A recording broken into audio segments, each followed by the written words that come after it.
Hello guys and welcome to triple I Q. और यहाँ से हम लोग अपने इलेक्ट्रॉनिक्स के लेक्चर को कंटिन्यू कर रहे हैं। ये आपका लेक्चर नंबर 38 होगा। यहाँ से हम लोग एक न्यू टॉपिक स्टार्ट कर रहे हैं, चैप्टर नंबर 5।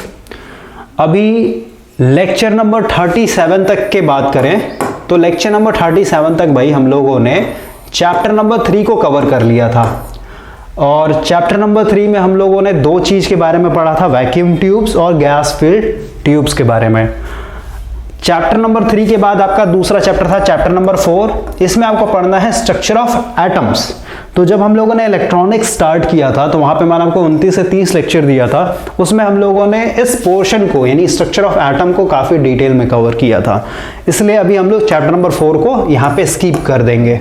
अब हम लोग डायरेक्ट अपने चैप्टर नंबर 5 से कंटिन्यू कर रहे हैं। चैप्टर नंबर 5 में काफ़ी ज़्यादा इंपॉर्टेंट टॉपिक है सेमीकंडक्टर फिजिक्स।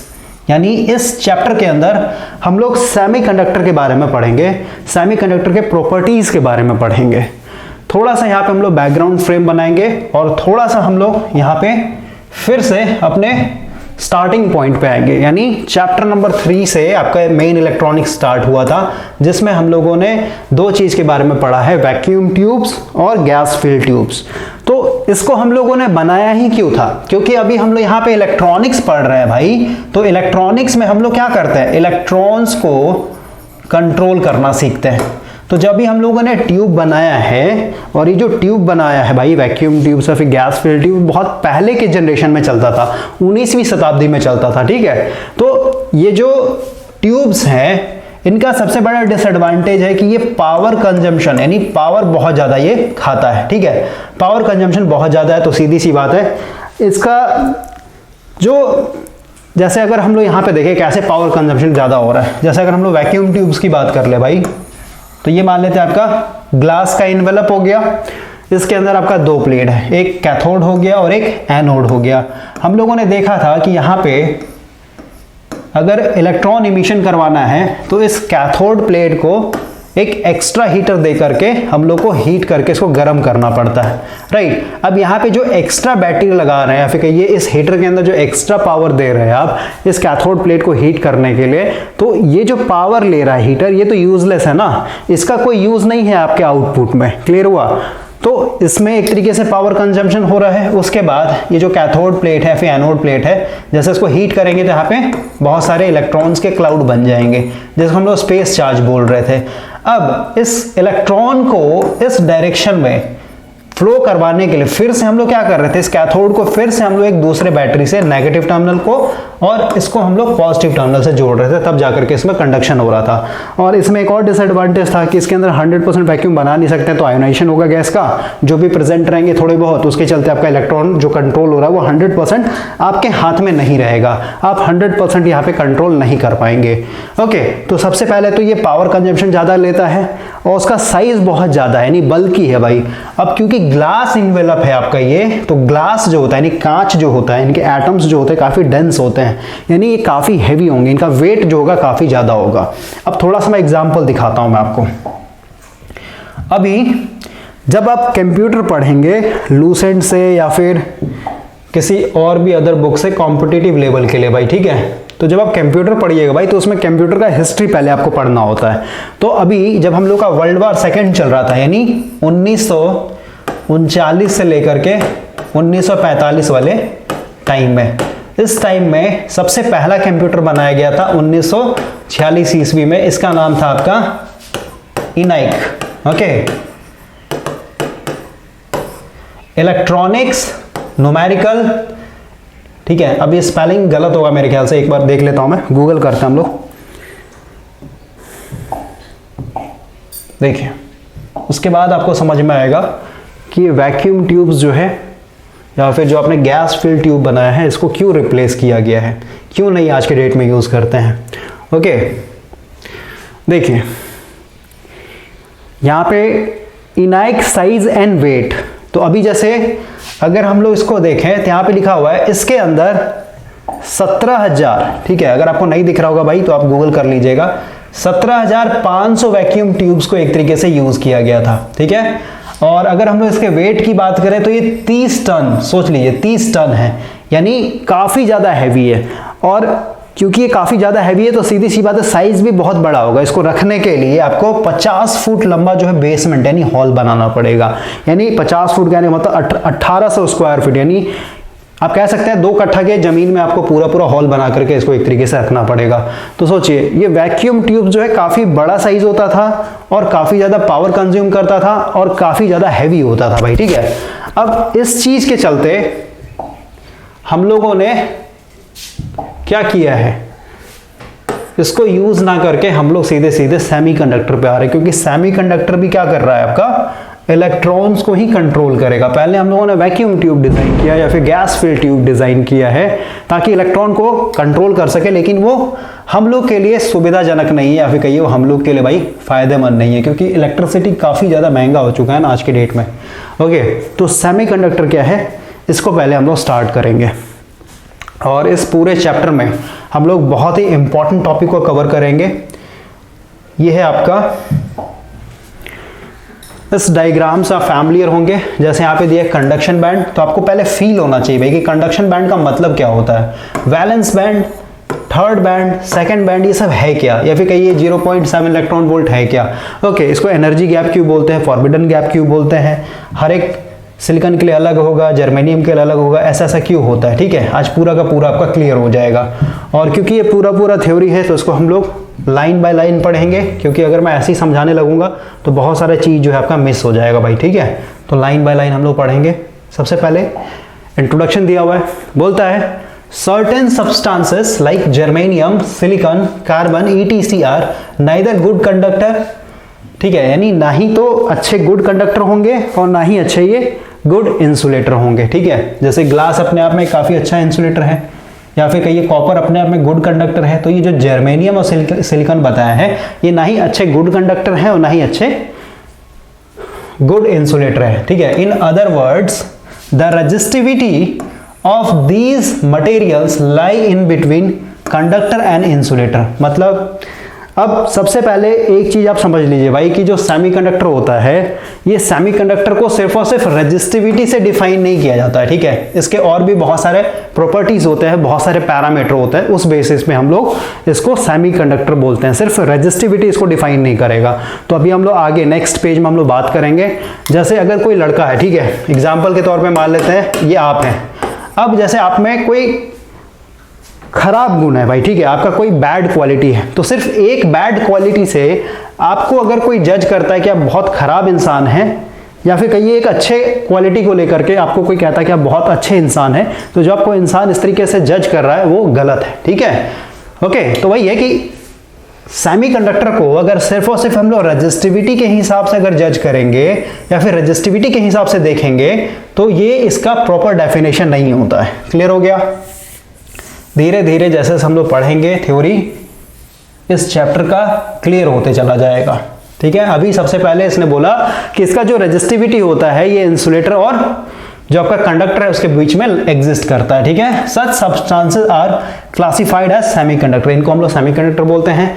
बोलता है semiconductor have some useful properties and are being extensively used in electronics circuit, ठीक है। इसका कुछ स्पेशल प्रॉपर्टीज है, स्पेशल कैरेक्टरिस्टिक है और वो हम लोग के लिए काफी ज्यादा यूजफुल है, इसलिए इसको हम लोग इलेक्ट्रॉनिक्स में यूज करते हैं। क्या होता है वो प्रॉपर्टी बात करेंगे हम लोग, अभी बस इंट्रोडक्शन चल रहा है। फॉर इंस्टेंट जैसे ट्रांजिस्टर, तो ट्रांजिस्टर आपका सेमीकंडक्टर से बना होता है और ट्रांजिस्टर किस लिए यूज करते हैं हम लोग, स्विचिंग के लिए भी यूज कर रहे हैं, एम्पलीफिकेशन के लिए भी यूज कर रहे हैं, ठीक है। और इसने बोल दिया कि ट्रांजिस्टर जो है काफी छोटा होता है साइज में और आज की डेट में जो भी बल्कि वैक्यूम ट्यूब्स थे उसको ये रिप्लेस करते चला जा रहा है। क्लियर हुआ। और बहुत सारे ट्रांजिस्टर को मिलियंस ट्रिलियंस ट्रांजिस्टर को जब आप मर्ज कर दीजिएगा तो पूरा क्या हो जाता है, एक प्रोसेसर बन जाता है, ठीक है भाई। प्रोसेसर कहने का मतलब उसके पास अपना खुद का एक तरीके से आर्टिफिशियल इंटेलिजेंट आ जाता है, मतलब जो भी आप प्रोग्राम करके देंगे वो ऑटोमेटिक उसको क्या करेगा, एक्सिक्यूट करेगा, ठीक है। तो वही लिखा हुआ है कि ट्रांजिस्टर आज की डेट में पॉपुलर होते जा रहा है, जो भी आपके बल्कि वैक्यूम ट्यूब्स थे उसको रिप्लेस करते चला जा रहा है। Transistor are only one of the family of semiconductor device, यानी जो आपने सेमीकंडक्टर ढूंढा है इस धरती पे, जर्मेनियम, सिलिकॉन, ठीक है, उससे हम लोगों ने क्या बनाया है, एक डिवाइस बनाया है ट्रांजिस्टर। और ये ट्रांजिस्टर क्या कर रहा है, आपके सारे बल्कि वैक्यूम ट्यूब्स या फिर गैस फिल्ड ट्यूब्स को रिप्लेस करते चला जा रहा है। और यहाँ पे बोला कि जो ट्रांजिस्टर है ये सिर्फ और सिर्फ एक डिवाइस है, किससे बना हुआ, सेमीकंडक्टर से बना हुआ। लेकिन भाई सेमीकंडक्टर से हम लोगों ने और भी बहुत सारे डिवाइस बना रखे हैं, जैसे थायरिस्टर हो गया, ओके, या फिर कहीं आपका डायोड हो गया, डायोड में भी बहुत सारे डायोड होते हैं, स्पेशल डायोड जैसे एलईडी हो गया, जीना डायोड हो गया, सबका अपना अपना यूज है। तो ट्रांजिस्टर सिर्फ और सिर्फ एक एग्जांपल के तौर पे यहाँ पे बता रहा है, बोलता है many other semiconductors devices are becoming increasingly popular. और भी जो बहुत सारे जैसे डायोड, बहुत जगह एलईडी आज के डेट में हर जगह यूज हो रहा है, अभी जो लाइट ये सब जल रहा है, फिर जो पैनल ये पूरा एलईडी है आपका, ठीक है, तो पॉपुलर होते जा रहे हैं दिन पर दिन। तो इस चैप्टर में, in this chapter we shall focus on our attention on the different aspect of the semiconductor, यानी सेमीकंडक्टर के क्या क्या अलग अलग गुण होते हैं, क्या क्या अलग अलग प्रॉपर्टीज होते हैं, उसके ऊपर आज हम लोग बात करेंगे। आते हैं हम लोग नेक्स्ट पेज के ऊपर। तो अभी जस्ट मैंने आपको बताया भाई कि आप किसी भी इंसान को उसके एक प्रॉपर्टी के हिसाब से अगर जज कर रहे हैं, ठीक है, तो वो आपका एक तरीके से जज करना बहुत ही गलत हो सकता है। तो वही है, सेमीकंडक्टर को अगर आप सिर्फ और सिर्फ इसके रेजिस्टिविटी से जज करेंगे तो ये काफी एक तरीके से प्रॉपर डेफिनेशन नहीं होगा भाई सेमीकंडक्टर का। जैसे अभी ये पूरा थ्योरी नहीं पढ़ता हूं, पहले मैं समझा देता हूं, ठीक है। यहाँ पे आपका जो टेबल बना हुआ है, इसमें 4 डिफरेंट यहाँ पे एलिमेंट लिया गया है, ठीक है। एक तो कॉपर लिया गया है, तो कॉपर आपको पता है भाई कि ये काफी गुड कंडक्टर होता है और इसका जो रेजिस्टिविटी होता है ये काफी लो होता है। सबसे पहले एक चीज समझिए, जो रेजिस्टेंस होता है, जैसे अगर मैं लिखूं यहाँ पे R = rho L by area, ठीक है। अब आप जो आपका इनकैंडेसेंट लैंप होता है, 10 रुपए वाला जो फिलामेंट लैंप होता है, उसको आप इमेजिन कीजिए, ठीक है। यहाँ पे देख रहे हैं जो रेजिस्टेंस है ये डायरेक्टली प्रोपोर्शनल है एल के ऊपर भी, इनवर्सली प्रोपोर्शनल है एरिया के ऊपर भी, और कह सकते हैं डायरेक्टली प्रोपोर्शनल है आपके रेजिस्टिविटी के ऊपर भी, ठीक है। तो अभी जो आपका फिलामेंट लैंप होता है, उसका जो फिलामेंट होता है वो काफी छोटा होता है, आपने देखा होगा 1 सेंटीमीटर का या फिर 1.5 सेंटीमीटर का, राइट। और उसका जो थिकनेस होता है, जो फिलामेंट जो आपने यूज किया है टंगस्टन का, वो उसका थिकनेस काफी पतला होता है भाई, ठीक है। लेंथ भी कम है और पतला है। जैसे अगर मैं यहाँ पे एक एग्जांपल दूं, ठीक है, आते हैं इस पे एक एग्जांपल देखिए। मान लेते हैं भाई मेरे पास एक 100 वाट का बल्ब है, इनकैंडेसेंट लैंप, और इसको हम लोग मान लेते हैं 200 वोल्ट पे चलाएंगे, ठीक है। ऐसे 220 होता है, लेकिन हम लोग कैलकुलेशन इजी करने के लिए 200 वोल्ट लेके चल रहे हैं। अब ये पावर रेटिंग दिया हुआ है बल्ब का, तो सीधी सी बात है, यहाँ से आप इसका रेजिस्टेंस निकाल सकते हैं। रेजिस्टेंस इक्वल टू क्या होगा, V² डिवाइडेड बाई P, क्योंकि हम लोग को पता है पावर इक्वल टू होता है V² डिवाइडेड बाई R, तो यहाँ से R निकल जाएगा। ओके, अब हम लोग को V दिया हुआ है, पावर दिया हुआ है, तो यहाँ से निकाल लेंगे रेजिस्टेंस कितना होगा, यानी ये हो जाएगा 200 गुना 200 डिवाइडेड बाय आपका 100, कितना आ जाएगा आपका, ये आ जाएगा 400 ओम। तो 400 ओम काफी बड़ा रजिस्टर होता है भाई, ठीक है। लेकिन अगर आप अपने 10 रुपए वाले इनकैंडेसेंट लैंप को देखिएगा, तो यहाँ पे जो फिलामेंट यूज किया गया है इस तरीके का, इसका लेंथ काफी स्मॉल होता है, 1 सेंटीमीटर होगा या फिर 1.5 सेंटीमीटर होगा। जो एरिया होता है ये भी काफी स्मॉल है, लेकिन यहाँ पे रेजिस्टेंस देख रहे हैं काफी ज्यादा है, 400 ओम रेजिस्टेंस ये आ जा रहा है। समझ रहे बात को? इसका मतलब क्या हुआ कि ये जो आपने छोटा सा टंगस्टन का एलिमेंट यूज किया है, हीटिंग एलिमेंट, इसमें जो सबसे ज्यादा इस रेजिस्टेंस को बढ़ावा दे रहा है, इंक्रीज करने के लिए जो जिम्मेदार है, वो है आपका रेजिस्टिविटी, रो। समझ में आया?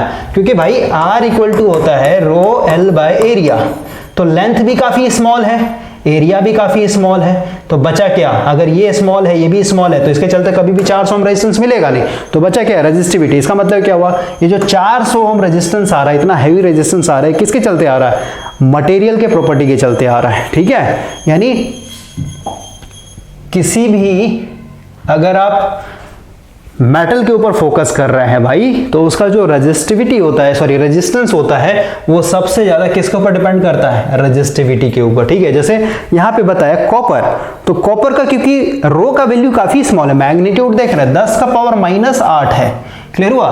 तो 10 का पावर -8 यानी रो का वैल्यू काफी स्मॉल है, ये रो का वैल्यू काफी स्मॉल है, तो सीधी सी बात है, इसका आप लेंथ कितना भी बढ़ा दीजिए या फिर एरिया कितना भी एक तरीके से बढ़ा दीजिए, रेजिस्टेंस कभी भी बढ़ता नहीं है। इसलिए आपका 2000 किलोमीटर लंबा ट्रांसमिशन लाइन हो गया, फिर 1000 किलोमीटर लंबा ट्रांसमिशन लाइन हो गया, तो उसके चलते जो रेजिस्टेंस आता है काफ़ी स्मॉल आता है। क्लियर हुआ? तो आपको बस ये समझना है कि जो रेजिस्टेंस होता है किसी भी मटेरियल का वो सबसे ज़्यादा रो के ऊपर डिपेंड करता है, नहीं रेजिस्टिविटी के ऊपर डिपेंड करता है। क्लियर हो गया? और रेजिस्टिविटी का आपको यूनिट पता होना चाहिए भाई, ओम मीटर होता है। आपको पता है R इक्वल टू होता है रो L बाय एरिया। यहाँ से अगर आप रो निकाल लेंगे तो क्या आ जाएगा, RA डिवाइडेड बाय L। ठीक है, R का होता है ओम, रेजिस्टेंस है, एरिया का होता है मीटर स्क्वायर, L लेंथ है नहीं मीटर, एक कट जाएगा एक कट जाएगा, तो कितना बचेगा, ओम मीटर। ठीक है, तो यहाँ पे 4 डिफरेंट एलिमेंट दिखाए गए। एक तो आपका गुड कंडक्टर है नहीं कॉपर, जिसका रेजिस्टिविटी लो होता है। दूसरा आपका लिया गया है जर्मेनियम। तो जर्मेनियम का बोलता है भाई कि इसका जो रेजिस्टिविटी होता है ये 0.6 ओम मीटर होता है। ठीक है, अब ग्लास का बात करें तो ग्लास क्योंकि परफेक्ट इंसुलेटर होता है तो इसका रेजिस्टिविटी क्या होगा, काफी हाई होगा। देख रहे हैं मैग्नीट्यूड देखिए 10 का पावर 11 पॉजिटिव है ये, ओके काफी ज्यादा है। और वही नाइक्रोम भी घुसा दिया है इसमें भाई। ठीक है, सबसे पहले तो नाइक्रोम समझिए। नाइक्रोम क्या है, ये एक एलॉय है। क्लियर हुआ? एलॉय मतलब क्या होता है, दो अलग अलग एलिमेंट को मिला करके एक मतलब रेशियो में या फिर कहिए एक परसेंटेज में, उसको हम लोग एलॉय बोलते हैं भाई। ठीक है, तो नाइक्रोम को भी बोल रहा है कि ये भी रेजिस्टिव मटेरियल है और इसका जो रेजिस्टिविटी लाई करता है कितने पे लाई कर रहा है, 10 का पावर -4 ओम पे लाई कर रहा है। क्लियर हो गया? यहाँ पे एक गुड कंडक्टर है, एक सेमीकंडक्टर, एक इंसुलेटर और एक रेजिस्टिव मटेरियल है। अब देखिए क्या बोल रहा है, थ्योरी पढ़ते हैं पहले भाई। देखिए क्या बोलता है, it is not easy to define a semiconductor if we want to take into account all its physical characteristic. ठीक है, बोल रहा है सेमीकंडक्टर को डिफाइन करना सिर्फ और सिर्फ रेजिस्टिविटी के बेसिस पे ये गलत होगा, सबसे पहली बात। और इसने बोला कि एक सेमीकंडक्टर को अगर डिफाइन करना है तो उसको फिजिकल कैरेक्टरिस्टिक के बेसिस पे अगर डिफाइन करें तो वो भी काफी हार्ड होता है। ठीक है, हम लोग आगे बढ़ते हैं। देखिए क्या बोलता है, however generally a semiconductor is defined on the basis of electrical conductivity. ठीक है, यानी जनरल बेसिस पे देखें तो सेमीकंडक्टर को हम लोग कैसे बताते हैं कि इसका जो रेजिस्टिविटी है भाई ये इंसुलेटर और कंडक्टर के बीच में लाई करता है, यानी उसके इलेक्ट्रिकल कंडक्टिविटी या फिर कहिए कंडक्टिविटी का ही रेसिप्रोकल रेजिस्टिविटी होता है, तो उस बेसिस पे यानी कंडक्टिविटी भी बोल सकते हैं और रेजिस्टिविटी भी बोल सकते हैं, उस बेसिस पे डिफाइन किया जाता है। बोलता है semiconductor is a substance which has resistivity कितने के कितने बीच लाई करता है, 10 का पावर -4 से लेकर के 0.5 ओम मीटर तक, यानी इनके बीच में लाई करेगा। सीधी सी बात है, आपका अलग अलग होता है ना, सिलिकॉन हो गया, जर्मेनियम हो गया, आर्सेनिक हो गया, कार्बन हो गया, ये सब अलग अलग होता है, इसलिए यहाँ पे रेंज दे दिया गया, इतने से इतने के बीच में वेरी करेगा। और यहाँ पे क्योंकि जर्मेनियम यूज किया गया था क्योंकि ये एक स्पेसिफिक एलिमेंट है, इसलिए इसका एक स्पेसिफिक यहाँ पे रेजिस्टिविटी दिखाया है, तो इसमें कंफ्यूज नहीं होना है। ठीक है, यहाँ पे पूरे सेमीकंडक्टर को कंसिडर करके बता रहा है कितने के बीच में रेजिस्टिविटी लाई करता है। ठीक है, इसलिए बोला गया। अब देखिए कंडक्टर का कितना है, 10 का पावर -8, इंसुलेटर का कितना है, 10 का पावर 11, तो इन दोनों के बीच में आपका ये वैल्यू लाई कर रहा है ना, या फिर कहिए ये जो वैल्यू है ये कंडक्टर और इंसुलेटर के बीच में लाई कर रहा है, इसलिए बोलते हैं इस तरीके से in between the conductor and insulator. Example germanium, silicon, selenium, carbon 80 अब बोलता है द रीडर में wander When a semiconductor is neither a good conductor, अगर ये अच्छा कंडक्टर नहीं है और अच्छा इंसुलेटर भी नहीं है, then why not to classify it as a resistance material, यानी भाई इसको हम लोग रेजिस्टेंस मटेरियल क्यों नहीं क्लासीफाई कर सकते हैं। तो देखिए क्या बोलता है, बोलता है the answer shall be readily available if we study the following table. ठीक है, यहाँ पे कंपेयर किया गया है। अब देखिए आगे बढ़ते हैं, हम लोग थ्योरी पढ़ते हैं। ये इंपॉर्टेंट चीज है भाई, इसको समझ जाइए। ठीक है, आपके पास एक्स्ट्रा नॉलेज हो जाएगा। कभी भी अगर आप बैठ रहे हैं किसी के सामने तो आपका जो पक्ष होगा ना वो काफी भारी हो जाएगा। देखिए क्या बोलता है, comparing the resistivity of above material it is apparent that the resistivity of germanium, जो कि सेमीकंडक्टर है, इज क्वाइट हाई, यानी जर्मेनियम का कितना है 0.6 ओम मीटर, जो कि काफी हाई है एज कंपेयर टू कॉपर, यानी कॉपर के मुकाबले काफी ज्यादा हाई है। कॉपर का कितना था 10 का पावर -8, समझ रहे बात को, यानी ये काफी छोटा है, ये काफी ज्यादा। ठीक है, but it is quite low when compared with glass. अगर भाई ग्लास से कंपेयर करें तो ग्लास का देख रहे हैं 10 का पावर 11 है, प्लस में है ये, समझ गए। यानी यहाँ पे जर्मेनियम को रेफरेंस लेकर के सबसे पहले इसने कॉपर के साथ कंपेयर किया, बोला कि कॉपर के रेजिस्टेंस से रेजिस्टिविटी से इसका रेजिस्टिविटी बहुत ज़्यादा है। उसके बाद फिर इंसुलेटर से कंपेयर किया तो बोल रहा है कि इंसुलेटर को देखते हुए सेमीकंडक्टर का जो रेजिस्टिविटी है यानी जर्मेनियम का जो रेजिस्टिविटी है वो काफ़ी कम है। ठीक है, अब बोलता है this show that resistivity of a semiconductor lie in between the conductor and insulator. ठीक है, तो इस बेसिस पे हम लोग बोल रहे हैं, यहाँ पे न्यूमेरिकल डाटा दे रखा ना भाई टेबल में, तो उस बेसिस पे बोल रहा है कि इसका जो रेजिस्टिविटी होता है ये कंडक्टर और इंसुलेटर के बीच में लाई करता है। ठीक है, आगे पढ़ते हैं, ये सबको पता है। However it will be wrong to consider the semiconductor as a resistance material. अगर हम लोग इसको रेजिस्टेंस मटेरियल की तरह कंसीडर करें तो ये गलत होगा। कैसे? For example nichrome which is one of the highest resistance material has resistivity much lower than the germanium। क्या बोला है? नाइक्रोम जो है एक रेजिस्टेंस मटेरियल है भाई। ठीक है, यानी हीटिंग एलिमेंट के लिए यूज करते हैं हीटर ये सब में। तो बोल रहा है कि नाइक्रोम जो कि काफी हाईएस्ट रेजिस्टेंस मटेरियल है लेकिन इसका जो रेजिस्टिविटी है has resistivity much lower than germanium. समझ रहे हैं? नहीं, जर्मेनियम से काफी कम है। देख रहे हैं इसका रेजिस्टिविटी, देखिए ना कितना, 10 का पावर माइनस में है ये, -4 ओम मीटर, और जर्मेनियम का कितना है 0.6 ओम मीटर। समझ में आ रहा है? नहीं, बोला कि जो नाइक्रोम है भाई ये काफी हाईएस्ट रेजिस्टेंस मटेरियल है लेकिन इसका जो रेजिस्टिविटी है ये काफी कम है as compare to germanium. This show that electrically germanium can not be regarded as a conductor और इंसुलेटर। क्या बोल दिया? देखिए, इसको हम लोग कभी भी कंडक्टर और इंसुलेटर नहीं बोलते हैं। क्यों नहीं बोलते हैं? क्योंकि देखिए अगर इसको हम लोग इंसुलेटर बोलते हैं, ठीक है, तो इंसुलेटर के हिसाब से आपका रेजिस्टिविटी बहुत ज्यादा होना चाहिए था लेकिन रेजिस्टिविटी है नहीं। इसका रेजिस्टिविटी देख रहे हैं कितना कम है, 0.6 ओम है। अगर कंडक्टर बोलते हैं तो कंडक्टर के हिसाब से इसका कितना होना चाहिए, कम होना चाहिए, तो कम भी नहीं है। ओके, और इसको अगर हम लोग रेजिस्टेंस मटेरियल बोलेंगे, रेजिस्टेंस मटेरियल, तो रेजिस्टेंस मटेरियल का यहाँ पे रेजिस्टिविटी देख रहे हैं 10 का पावर -4, यानी इसको हम लोग रेजिस्टेंस मटेरियल भी नहीं बोल सकते हैं। ठीक है, यानी ना ही कंडक्टर बोल सकते हैं, ना ही हम लोग इंसुलेटर बोल सकते हैं, और ना ही रेजिस्टेंस मटेरियल बोल सकते हैं। ठीक है, अब बोलता है this show that electrically germanium can not be regarded as a conductor और इंसुलेटर और एज अ रेजिस्टेंस मटेरियल, यानी तीनों में से किसी का भी नाम इसको नहीं दे सकते हैं हम लोग। This gave such substances like germanium the name of semiconductor. अब इसको इंसुलेटर भी नहीं बोल सकते हैं, कंडक्टर भी नहीं बोल सकते हैं, रेजिस्टेंस मटेरियल भी नहीं बोल सकते हैं, तो क्या बोलेंगे? इसका एक स्पेशल नाम पड़ा है सेमीकंडक्टर। सेमी का मतलब होता है भाई आधा, ठीक है, हाफ। ठीक है, कभी कंडक्ट करेगा कभी नहीं करेगा। अब बोलता है it is interesting to note that it is not the resistivity alone that decide the whether a substance is semiconductor और रेजिस्टेंस, सेमीकंडक्टर और नॉट। देखिए बोला, बोल रहा है सिर्फ और सिर्फ रेजिस्टिविटी के बेसिस पे, रो के बेसिस पे आप ये बता नहीं सकते हैं कि ये जो सब्सटेंस है ये सेमीकंडक्टर होगा या नहीं होगा। जैसे एग्जांपल के तौर पे इसने बोला भाई it is just possible to prepare an alloy. हम लोग एक एलॉय बना सकते हैं जिसमें अलग अलग एलिमेंट के परसेंटेज को मिला करके एक स्पेशल एलॉय बना सकते हैं whose resistivity falls within the range of semiconductor. यानी अब वो जो हम लोगों ने एलॉय बनाया हुआ है उस एलॉय का रेजिस्टिविटी अगर मान लेते हैं 10 का पावर -4 से लेकर के ये आ जाएगा, देखिए यहाँ पे रेंज दिया हुआ था ना, कितना है, 10 का पावर -4 से लेकर के 0.5 ओम तक। ठीक है, यानी भाई इसने बोल दिया कि ऐसा पॉसिबिलिटी है, ठीक है, ऐसा हम लोग कर सकते हैं कि हम लोग एक स्पेशल एलॉय बना करके उसका जो रेजिस्टिविटी है उसके रेजिस्टिविटी के रेंज को हम लोग किसके रेंज में ला सकते हैं, सेमीकंडक्टर वाले मटेरियल में ला सकते हैं। तो वही बोल रहा है। नहीं क्या बोलता है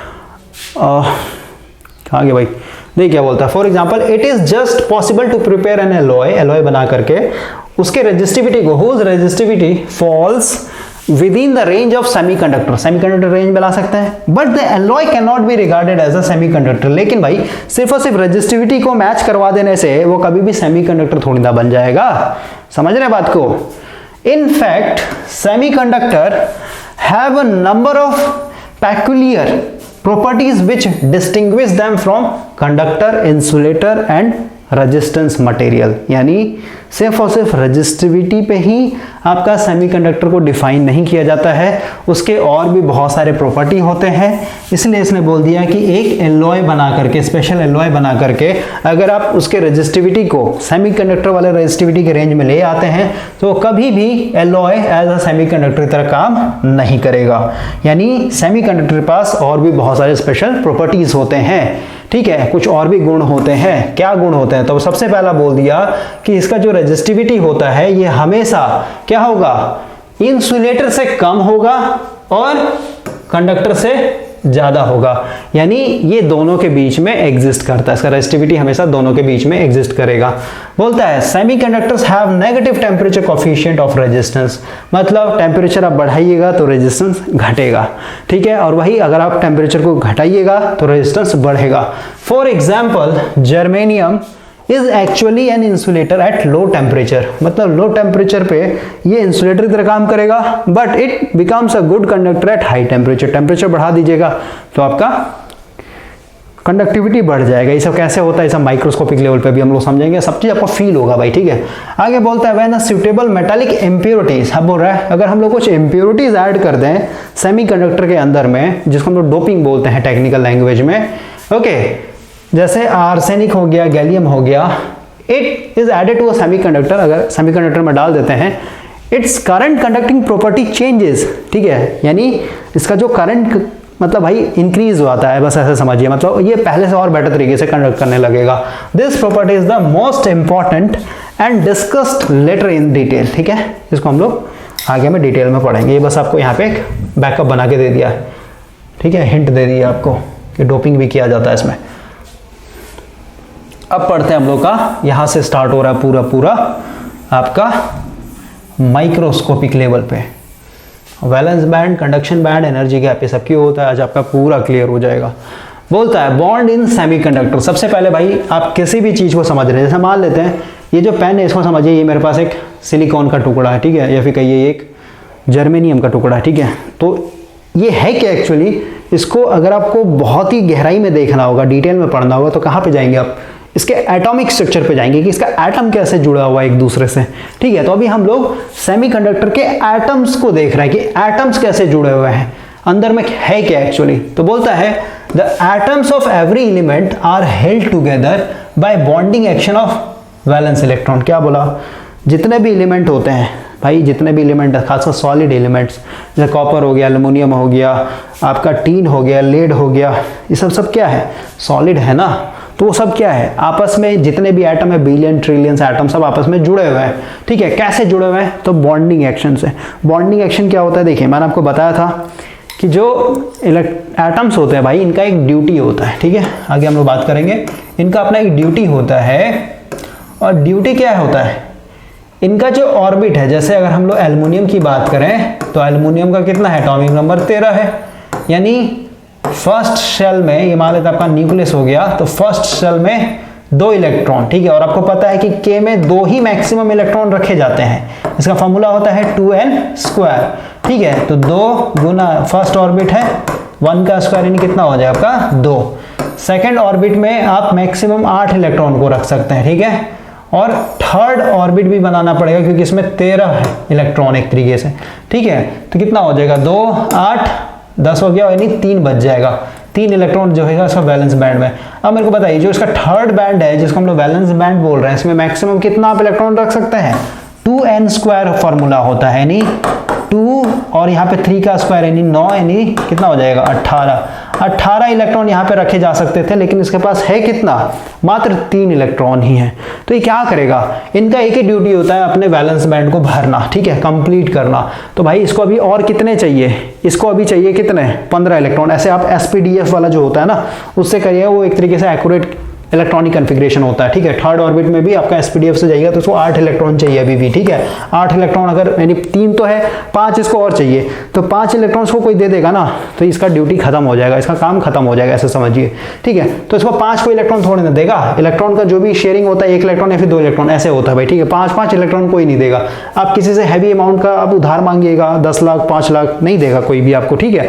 तो वही बोल रहा है कि इसको वैलेंस बैंड को भरना है तो क्योंकि बाहर से इसको कोई देगा नहीं तो ऑटोमेटिक क्या करेगा, ये 3 इलेक्ट्रॉन को इजीली लूज कर देगा, दे देगा किसी को, ठीक है। अगर ये दे देता है तो सीधी सी बात है, इसके पास सिर्फ 2 ही बैंड बचेंगे, फर्स्ट बैंड, सेकंड बैंड, और ये क्योंकि पूरा भरा हुआ है तो ये एक तरीके से खुश रहेगा, हैप्पी रहेगा, ठीक है। ये एटम का एक तरीके से काम होता है। इसलिए मेटल्स क्या करते हैं, इलेक्ट्रॉन को डोनेट करते हैं, देते हैं, ठीक है, दान कर देते हैं दूसरों को। अब आगे बढ़ते हैं। देखिए ये सब थ्योरी में भी लिखा हुआ, उसको भी पढ़ेंगे। यहाँ पे मैंने थोड़ा सा आपको एडवांस में बता दिया। तो वही बोलता है कि बॉन्डिंग के साथ जुड़े हुए रहते हैं, ठीक है। और कौन सा बॉन्डिंग में पार्ट लेता है, valence electron.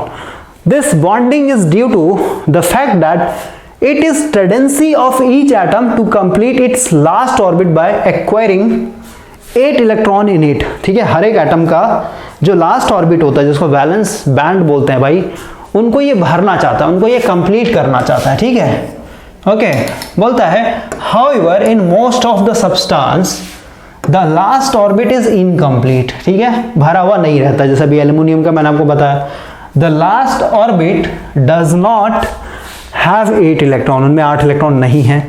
This makes the atom active to enter into bargain with other atom to acquire 8 electron in the last orbit. अब सीधी सी बात, अभी क्या करेगा, मांगेगा दूसरों से, ठीक है, दूसरों से मांगेगा और दूसरों से मांग करके अपने वैलेंस बैंड को क्या कर लेगा, फुल कर लेगा। इसी के चलते इनका क्या होता है, बॉन्डिंग बनता है, ठीक है, वैलेंस बॉन्डिंग बनता है। बोलता है to do so the atom may lose और गेन और share valence electron with other atoms, ठीक है। ऐसा करने के लिए क्या करेगा, या तो अपना एटम दे देगा किसी को, या तो किसी से ले लेगा, या तो फिर कहिए अपना जो वैलेंस बैंड में इलेक्ट्रॉन पड़े वो शेयर करता है। कैसे करता है अभी हम लोग बात करेंगे। देखिए जैसे आप नमक की बात करें, NaCl, ठीक है, NaCl, तो यहाँ पे क्या है, सोडियम की अगर बात करें तो इसका 11 होता है ना। तो देखिए यहाँ पे 2 8 कितने हो गए, 10, यानी बाहर वाले बैंड में कितना होगा, 1 इलेक्ट्रॉन होगा। क्लियर हो गया। अब देखिए क्लोरीन की बात करें तो क्लोरीन का 17 होता है, तो कितना हो जाएगा, 2 8 10 हो गया, और ये 7 हो गया। अब देखिए सीधी सी बात है भाई, इसको भरने के लिए 1 इलेक्ट्रॉन चाहिए, 1 इलेक्ट्रॉन कोई दे देगा तो सीधी सी बात है ये क्या हो जाएगा, 8 हो जाएगा, यानी बैलेंस हो जाएगा। तो ऑटोमेटिक, और ये सोडियम क्योंकि इसके पास भाई बाहरी ऑर्बिट में ये K हो गया, L हो गया, M हो गया, M में अभी इसके पास 1 इलेक्ट्रॉन है, तो सीधी सी बात है इसको 7 और इलेक्ट्रॉन चाहिए, तो 7 को इसको देगा नहीं। तो इससे बेहतर है कि ये जो 1 एक्स्ट्रा इलेक्ट्रॉन पड़ा हुआ वैलेंस बैंड में किसी दूसरे को दे दे। ये जैसे ही दे देगा तो सीधी सी बात है भाई, ये क्या हो जाएगा, आयोन्स बन जाएगा। यहाँ पे इलेक्ट्रॉन का कमी हो गया, 1 इलेक्ट्रॉन इसने दे दिया, तो सीधी सी बात है 1 प्रोटॉन एक्स्ट्रा बच गया होगा, इसके ऊपर एक प्लस चार्ज आ जाता है, ठीक है। और क्लोरीन, क्योंकि इसने क्लोरीन के साथ दिया है तो क्लोरीन में पहले 17 इलेक्ट्रॉन थे और 17 प्रोटॉन थे, लेकिन एक इसने ले रखा है तो सीधी सी बात है 1 इलेक्ट्रॉन एक्स्ट्रा आ गया। इसका मतलब एक नेगेटिव चार्ज आ जाएगा, एक्स्ट्रा इलेक्ट्रॉन आ गया इसके पास, ठीक है, ताकि इसका वैलेंस बैंड कंप्लीट हो सके, मतलब लास्ट ऑर्बिट कंप्लीट हो सके। तो देखिए ये पॉजिटिव आयंस है, ये नेगेटिव आयंस, अब ये दोनों क्या हो जाएगा, दोनों आगे चिपक जाएगा, बॉन्डिंग बना लेगा, ठीक है। समझे, इस तरीके से बॉन्डिंग बनता है, ठीक है। तो वही लिखा हुआ यहाँ पे कि इलेक्ट्रॉन का क्या होता है, शेयरिंग होता है, या फिर कहीं लूज या फिर गेन होगा, या फिर कहीं शेयरिंग होता है। जो सेमीकंडक्टर होता है उसमें वैलेंस इलेक्ट्रॉन में जो पड़े होते हैं इलेक्ट्रॉन ना, उसको शेयर करता है। कैसे करता है देखते हैं अभी। बोलता है आगे करते हैं, आगे इसको मिटा देता हूं मैं थोड़ा सा। देखिए क्या बोलता है भाई, in semiconductor bonds are formed by sharing of valence electron. यानी अगर ये सेमीकंडक्टर है, मान लेते हैं सिलिकॉन है या फिर जर्मेनियम है, तो इतना हार्ड है, सॉलिड है, तो इनके अंदर का जो एटम है ना वो सब आपस में बंधा हुआ है, टाइटली बंधा हुआ है। कैसे बंधा हुआ है, वो लूज गेन नहीं कर रहा है इलेक्ट्रॉन का, ठीक है, वो वैलेंस के अंदर जो इलेक्ट्रॉन पड़े हुए उसका शेयरिंग करता है भाई, शेयरिंग करके इतना हार्ड हो जाता है। अभी देखते हैं भाई हम लोग। बोलता है such bonds are called covalent bond, ठीक है। बोलता है in the formation of covalent bond each atoms contribute equal number, देखिए ईच बोला हर एक एटम, और कितना करेगा, equal number of valence electron का करता है, ठीक है। अगर एक इलेक्ट्रॉन मतलब एक एटम एक ही इलेक्ट्रॉन दे रहा है तो दूसरा वाला भी एक ही देगा, अगर कोई 2 दे रहा है तो दूसरा वाला भी 2 देगा। Equal number of valence electron को कंट्रीब्यूट करता है, and the contributed electron are shared by the atom engaged in the formation of bond. और ये जो एटम जो है शेयर्ड हुए हैं वो क्या होता है, एंगेज्ड रहता है इस बॉन्ड को बनाने में। देखिए फोटो दिखाता हूं भाई, ठीक है, थ्योरी पढ़ लिया हम लोगों ने। अब हम लोग थोड़ा सा आगे आते हैं। देखिए 1 मिनट पेज देख लेता हूं, यही वाला पेज है ना, सही है।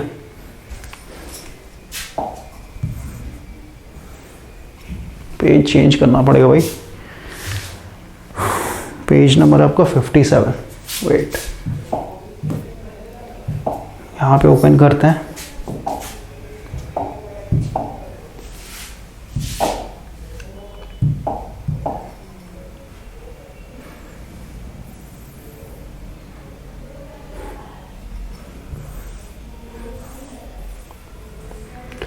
और इसको आप लाइटली मत लीजिएगा भाई, ऑलरेडी आपने अपने सेमेस्टर में पढ़ा होगा, ठीक है। तो रटने वाला चीज़ नहीं है यहाँ पे, सब चीज़ आपको एक माइक्रोस्कोपिक लेवल में समझाया जा रहा है। देखिए क्या बोलता है, फिगर यहाँ पे दिखाया गया, फिगर पहले समझा देता हूँ। यहाँ पे एग्जाम्पल के तौर पे एक जर्मेनियम लिया गया, क्योंकि ये क्या है, एक सेमीकंडक्टर है, ठीक है। तो जर्मेनियम का एटॉमिक नंबर होता है आपका 32, ठीक है। तो अगर इसका इलेक्ट्रॉनिक कॉन्फ़िगरेशन देखें KLM, इसमें हो जाएगा 2, इसमें हो जाएगा 8, इसमें हो जाएगा 18, कितना हो गया 18 और 2 20, 20 यानी 28, KLMN, इसमें कितना हो जाए 4 इलेक्ट्रॉन बचेंगे। यानी इसका जो भाई ये हो गया first orbit, second orbit, third orbit और ये हो गया फोर्थ ऑर्बिट। तो फोर्थ ऑर्बिट इसका क्या बन जा रहा है, वैलेंस बैंड बन जा रहा है। और वैलेंस बैंड में कितने इलेक्ट्रॉन है, 4 इलेक्ट्रॉन है। अब इसको चाहिए कितने और इलेक्ट्रॉन स्टेबल होने के लिए, मतलब स्टेबल नहीं बोल सकते, अपने ऑर्बिट को फुल करने के लिए। स्टेबिलिटी यानी अनस्टेबल एटम, स्टेबल एटम वो आपके न्यूक्लियस के बेसिस पे होता है कि उसका न्यूक्लियस कैसा है, ठीक है भाई। ये आपका ऑर्बिट के ऊपर बात हो रहा है। तो 4 इलेक्ट्रॉन और चाहिए, तो 4 इलेक्ट्रॉन कोई देगा नहीं इसको, और ये 4 इलेक्ट्रॉन किसी को लूज भी नहीं, सीधी सी बात है भाई, 4 इलेक्ट्रॉन कोई लेगा भी नहीं तो 4 इलेक्ट्रॉन कोई देगा भी नहीं, तो कैसे बॉन्डिंग बनाएगा। तो यहाँ पे होता है शेयरिंग, ठीक है, शेयर करते हैं ये इलेक्ट्रॉन। कैसे, देखिए पहले थ्योरी पढ़ते हैं। बोलता है 5.1 show the covalent bond among the germanium atom, ठीक है, इस पर बात करते हैं। बोलता है जर्मेनियम एटम हैज, क्या लिखा हो भाई, germanium atom has 4 valence electron. It is tendency of each germanium atom to have 8 electron in the last orbit. इनको 8 इलेक्ट्रॉन चाहिए अपने लास्ट ऑर्बिट में। To do so each germanium atom position itself between 4 other germanium atom. बहुत important है, ये अपने आप क्या करेगा, ये अपना पोजीशन चेंज करेगा भाई, ठीक है। पोजीशन चेंज करके मान लेते हैं ये सेंटर में आ गया, ठीक है, और ये इस तरीके से पोजीशन बनाएगा कि ऊपर में एक एटम है, इसके राइट साइड में दूसरा एटम है, लेफ्ट साइड में तीसरा एटम है और डाउन साइड में आपका चौथा एटम है। यानी 4 जर्मेनियम के एटम के बीच में ये पहुंच जाएगा, लिखा हुआ है ना। टू डू सो इसको 8 इलेक्ट्रॉन चाहिए, मतलब 4 इलेक्ट्रॉन है, 4 इलेक्ट्रॉन और चाहिए, तब जाके इसका 8 इलेक्ट्रॉन कंप्लीट हो जाएगा। तो बोल रहा है ऐसा करने के लिए each germanium atom positions itself between 4 other germanium atom, मतलब अपने आप को 4 जर्मेनियम एटम के बीच में लेकर के आ जाएगा, ठीक है। अब देखिए क्या होगा, यहां पे सीधे सीधे वैलेंस बैंड दिखाया गया भाई सबका। यहाँ पे 5 एटम है तो 5 का वैलेंस बैंड दिखाया गया। देखिए इसके पास 4 इलेक्ट्रॉन थे, क्लियर हो गया। अब इसके पास देखते हैं, कलर चेंज कर करके दिखा देता हूं, ठीक है। 1 2 3 4, इसके पास भी 4 इलेक्ट्रॉन है। 1 2 3 4, इसके पास भी 4 इलेक्ट्रॉन है। एक यहां पे नीचे होगा, थोड़ा सा ऊपर आते हैं, 2, पूरा आगे पीछे हो गया भाई, ठीक है। मतलब सबके पास एक तरीके से 4 इलेक्ट्रॉन है, ठीक है भाई। ये जो सेंटर में बैठा हुआ है ना, इसके पास भी 4 इलेक्ट्रॉन है। अब ये क्या करेगा, ये शेयरिंग करता है। कैसे, ये जो ऊपर वाला है इससे 1 इलेक्ट्रॉन ले लेगा। देख रहे हैं, एक तो इसके पास अपना खुद का था, एक इसने ऊपर वाले से ले लिया, ठीक है। एक इसका खुद का था और एक इसके राइट साइड वाले से ले लिया इसने, ठीक है। एक इसके पास खुद का था और एक लेफ्ट वाले से ले लिया, एक इसके पास खुद का था और एक इसने डाउन साइड वाले से ले लिया। यानी कितना हो गया, इसके पास 8 इलेक्ट्रॉन हो गया। और अब ये पूरा का पूरा खुश हो चुका है, ठीक है। इसका जो ड्यूटी था वो कंप्लीट हो गया। इसी तरीके से इसके लिए फिर इधर एटम होगा एक, ऊपर में एटम होगा एक, ठीक है, नीचे में एटम होगा एक, और इधर वाला तो है ही, ठीक है। तो इस तरीके से इनका एक स्पेशल सीक्वेंस होता है भाई, ठीक है। ये जो एटम्स होते हैं जहां मन तहां रैंडमली अरेंज नहीं होंगे, इनका एक प्रॉपर सीक्वेंस होता है। और किसी भी मटेरियल के अंदर में, फिर कहिए किसी भी एलिमेंट के अंदर में अगर एटम्स का एक सीक्वेंस देखने को मिले, सीक्वेंस कहने का मतलब जैसे भाई आप जैसे कोई भी अगर आप चेक वाला शर्ट पहनते हैं ना, चेक वाला शर्ट आप देखिएगा, फिर बेडशीट देखिएगा, फिर साड़ी देखिएगा, तो उसमें जो डिजाइन होता है, जो भी डिजाइन प्रिंटेड होता है, उनका एक सीक्वेंस होता है ना। जैसे चेक शर्ट का देखिए, जैसे अगर मान लीजिए ब्लैक और व्हाइट का कोई चेक शर्ट है तो उसका एक सीक्वेंस है, पहले ब्लैक डॉट होगा, फिर व्हाइट, फिर ब्लैक, ठीक है। तो वही है कि इनका जो एटम का अरेंजमेंट होता है वो सीक्वेंस में होता है, देख रहे हैं, इनका एक सीक्वेंस है, जैसे यहाँ पे शॉर्टकट में दिखाया गया, ये सीक्वेंस है एक तरीके से। ओके, यहाँ से एक इलेक्ट्रॉन इसे ले लिया, ठीक है, 2, एक इलेक्ट्रॉन इसका, एक इलेक्ट्रॉन इसका, एक इलेक्ट्रॉन इसका, एक इलेक्ट्रॉन इसका, एक इलेक्ट्रॉन इसका, एक इलेक्ट्रॉन, तो इस तरीके से अपना ये बॉन्डिंग बनाता है। तो इसका क्या है, एक तरीके से सीक्वेंस होता है, अरेंज एटम्स का जो है एक सीक्वेंस होता है, प्रॉपर सीक्वेंस होता है, जिसको हम लोग क्रिस्टल बोलते हैं। किसी भी एलिमेंट के अंदर अगर एटम का एक पर्टिकुलर अरेंजमेंट है, एक सीक्वेंस से एटम्स लगे हुए हैं, तो उसको हम लोग क्रिस्टल बोलते हैं, ठीक है। पहला ये जो फोटो है दिखाया गया, covalent bond are formed by sharing of valence electron, मतलब इलेक्ट्रॉन को शेयर करके जो बॉन्ड बनता है उसको हम लोग बोलते हैं कोवेलेंट बॉन्ड। और अगर वही जैसे मैंने NaCl नमक का एग्जांपल दिया था, तो वहां पे दोनों आयोन्स बन गए थे इलेक्ट्रॉन को देने के कारण, एक लूज कर रहा था, एक गेन कर रहा था, उसको हम लोग आयोनिक बॉन्डिंग बोलते हैं भाई, ठीक है। और आयोनिक बॉन्डिंग हमेशा मेटल और नॉन मेटल के बीच में होता है, क्योंकि सोडियम क्या था, मेटल, तो हमेशा एक इलेक्ट्रॉन देगा, वो मेटल हमेशा इलेक्ट्रॉन देते हैं, ओके। और जो नॉन मेटल होते हैं इलेक्ट्रॉन को लेते हैं। सेकेंड क्या बोला, इन the formation of covalent bond each valence electron of an atom forms direct bond with the valence electron, यानी कोवेलेंट बॉन्ड बनाने के लिए हर एक एटम का एक एक इलेक्ट्रॉन बाहर वाला, वैलेंस बैंड का जो हर एक बाहर वाला इलेक्ट्रॉन क्या है, इंगेज्ड है, और ये सब बिजी है यहाँ पे, ठीक है। Atom of form direct bond with the valence electron of adjacent atom, यानी इसके बगल बगल वाले एटम से इलेक्ट्रॉन के साथ बॉन्डिंग बना के रखता है, ठीक है, शेयर करता है। In other word, valence electrons are associated with particular atom, ठीक है, यानी इनका जो वैलेंस बैंड के अंदर इलेक्ट्रॉन है वो हर एक बगल वाले एटम के साथ एसोसिएटेड होता है, यानी लगा हुआ होता है, जुड़ा हुआ रहता है। For this reason valence electron in a semiconductor are not free. क्या बोल दिया, बहुत इंपॉर्टेंट लाइन है, क्योंकि वैलेंस बैंड के अंदर जो इलेक्ट्रॉन बैठे हुए हैं छुप छुप के, ठीक है, वो अपने आप में ही बिजी हैं, ये अपने आप में ही इंगेज है भाई, ठीक है। अब सीधी सी बात है, अपने आप में इंगेज है, तो इसके अंदर आपको कोई भी फ्री इलेक्ट्रॉन नहीं देखने को मिलेगा। जैसे ये सॉलिड है, ये सॉलिड क्यों है, इसके पीछे का रीजन क्या है, क्योंकि इसके अंदर कोवेलेंट बॉन्डेड है, ठीक है, कोवेलेंट बॉन्डिंग बना हुआ है, सारे जितने भी वैलेंस बैंड में इलेक्ट्रॉन बैठे हुए हैं ना, वो सब बिजी है, इंगेज्ड है, एक दूसरे से बंधे हुए हैं।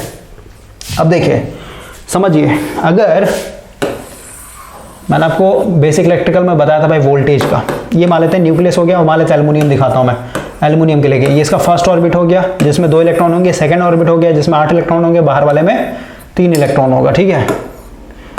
तो मेटल के अंदर क्या होता है, यहां पे भाई कोई इलेक्ट्रॉन का शेयरिंग नहीं हो रहा है, ये जो इलेक्ट्रॉन है बैठे हुए, ये बस इसमें पड़े हुए हैं जैसे मन तैसे, ठीक है। अब क्योंकि इसको अपना फुल करना है, अपना ऑर्बिट, ठीक है, फुल करना है, तो सीधी सी बात है भाई, क्या करेगा, तीनों का तीनों इलेक्ट्रॉन जो वैलेंस बैंड में बैठा हुआ उसको छोड़ देगा, त्याग देगा उसको, ठीक है, ताकि अपने आप को ये कंप्लीट कर सके, दो ये भी भरा हुआ, ये भी भरा, तो इसी में खुश हो जाएगा, बाकी 3 इलेक्ट्रॉन दे देगा ही, ठीक है। तो जब हम लोग इस एल्युमिनियम को हीट करते हैं, नहीं रूम टेम्परेचर पे लेकर के आएंगे, रूम टेम्परेचर के अंदर 27 डिग्री सेंटीग्रेड पे लेके आएंगे, तो नेचर ने ऑलरेडी हीट कर रखा है इसको, तो ऑटोमेटिक क्या हो जाएगा, इलेक्ट्रॉन ईजिली बाहर निकल जाते हैं, ठीक है, समझ में। और क्योंकि इलेक्ट्रॉन बाहर निकल चुके हैं, तो इसी को हम लोग बोलते हैं फ्री इलेक्ट्रॉन। अब इलेक्ट्रॉन मान लेते हैं यहां से जंप करके यहां बैठा हुआ है, ठीक है। तो भाई अब जब इस एटम में आप इलेक्ट्रिक फील्ड अप्लाई कीजिएगा, मान लेते हैं plus plus plus plus plus, okay, और इधर मान लेते हैं नेगेटिव डाल दिया आपने, तो सीधी सी बात है, ये जो फ्री इलेक्ट्रॉन है ये कहां जाएगा, इस पॉजिटिव इलेक्ट्रिक फील्ड यानी पॉजिटिव प्लेट की तरफ अट्रैक्ट करेगा। अब क्योंकि इसमें इलेक्ट्रॉन का आपने मूवमेंट करवा दिया है, तो सीधी सी बात है, इसके अंदर क्या होगा, करंट का कंडक्शन हो जाएगा। थोड़ा सा भाई यहाँ पे ब्राइटनेस में बढ़ा देता हूँ, ओके।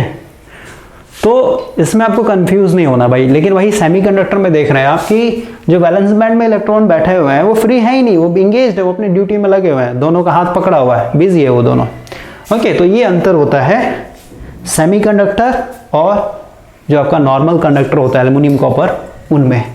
और क्योंकि ये फ्री इलेक्ट्रॉन है भाई, तो इसमें हल्का सा भी आप पोटेंशियल अप्लाई कीजिएगा ना, इलेक्ट्रिक पोटेंशियल, तो ऑटोमेटिक वो फ्लो कर जाएगा, इधर अट्रैक्ट होने लगेगा। अब आगे आता है, थोड़ा सा आगे बढ़ते हैं भाई, और एक चीज मैं आपको बता देता हूँ यहीं पे, जैसे देखिए, ये जो इलेक्ट्रॉन है वैलेंस बैंड में बैठे हुए, इसको अगर आपको शॉर्टकट तरीके से दिखाना है, इतना नहीं दिखाना है, इतना डिटेल में जाके आपको नहीं दिखाना है, ठीक है। तो इसके लिए आप क्या करेंगे, आप सीधे सीधे और एक चीज समझिए, मैंने जब का 29 से 30 लेक्चर दिया था ना, वो काफ़ी इंपॉर्टेंट था भाई। अगर आपने उसको स्किप कर दिया ना, यहाँ पे कुछ नहीं समझ में आएगा। मैंने आपको बताया था ये जो फर्स्ट ऑर्बिट है इसका अपना एनर्जी लेवल होता है, ठीक है।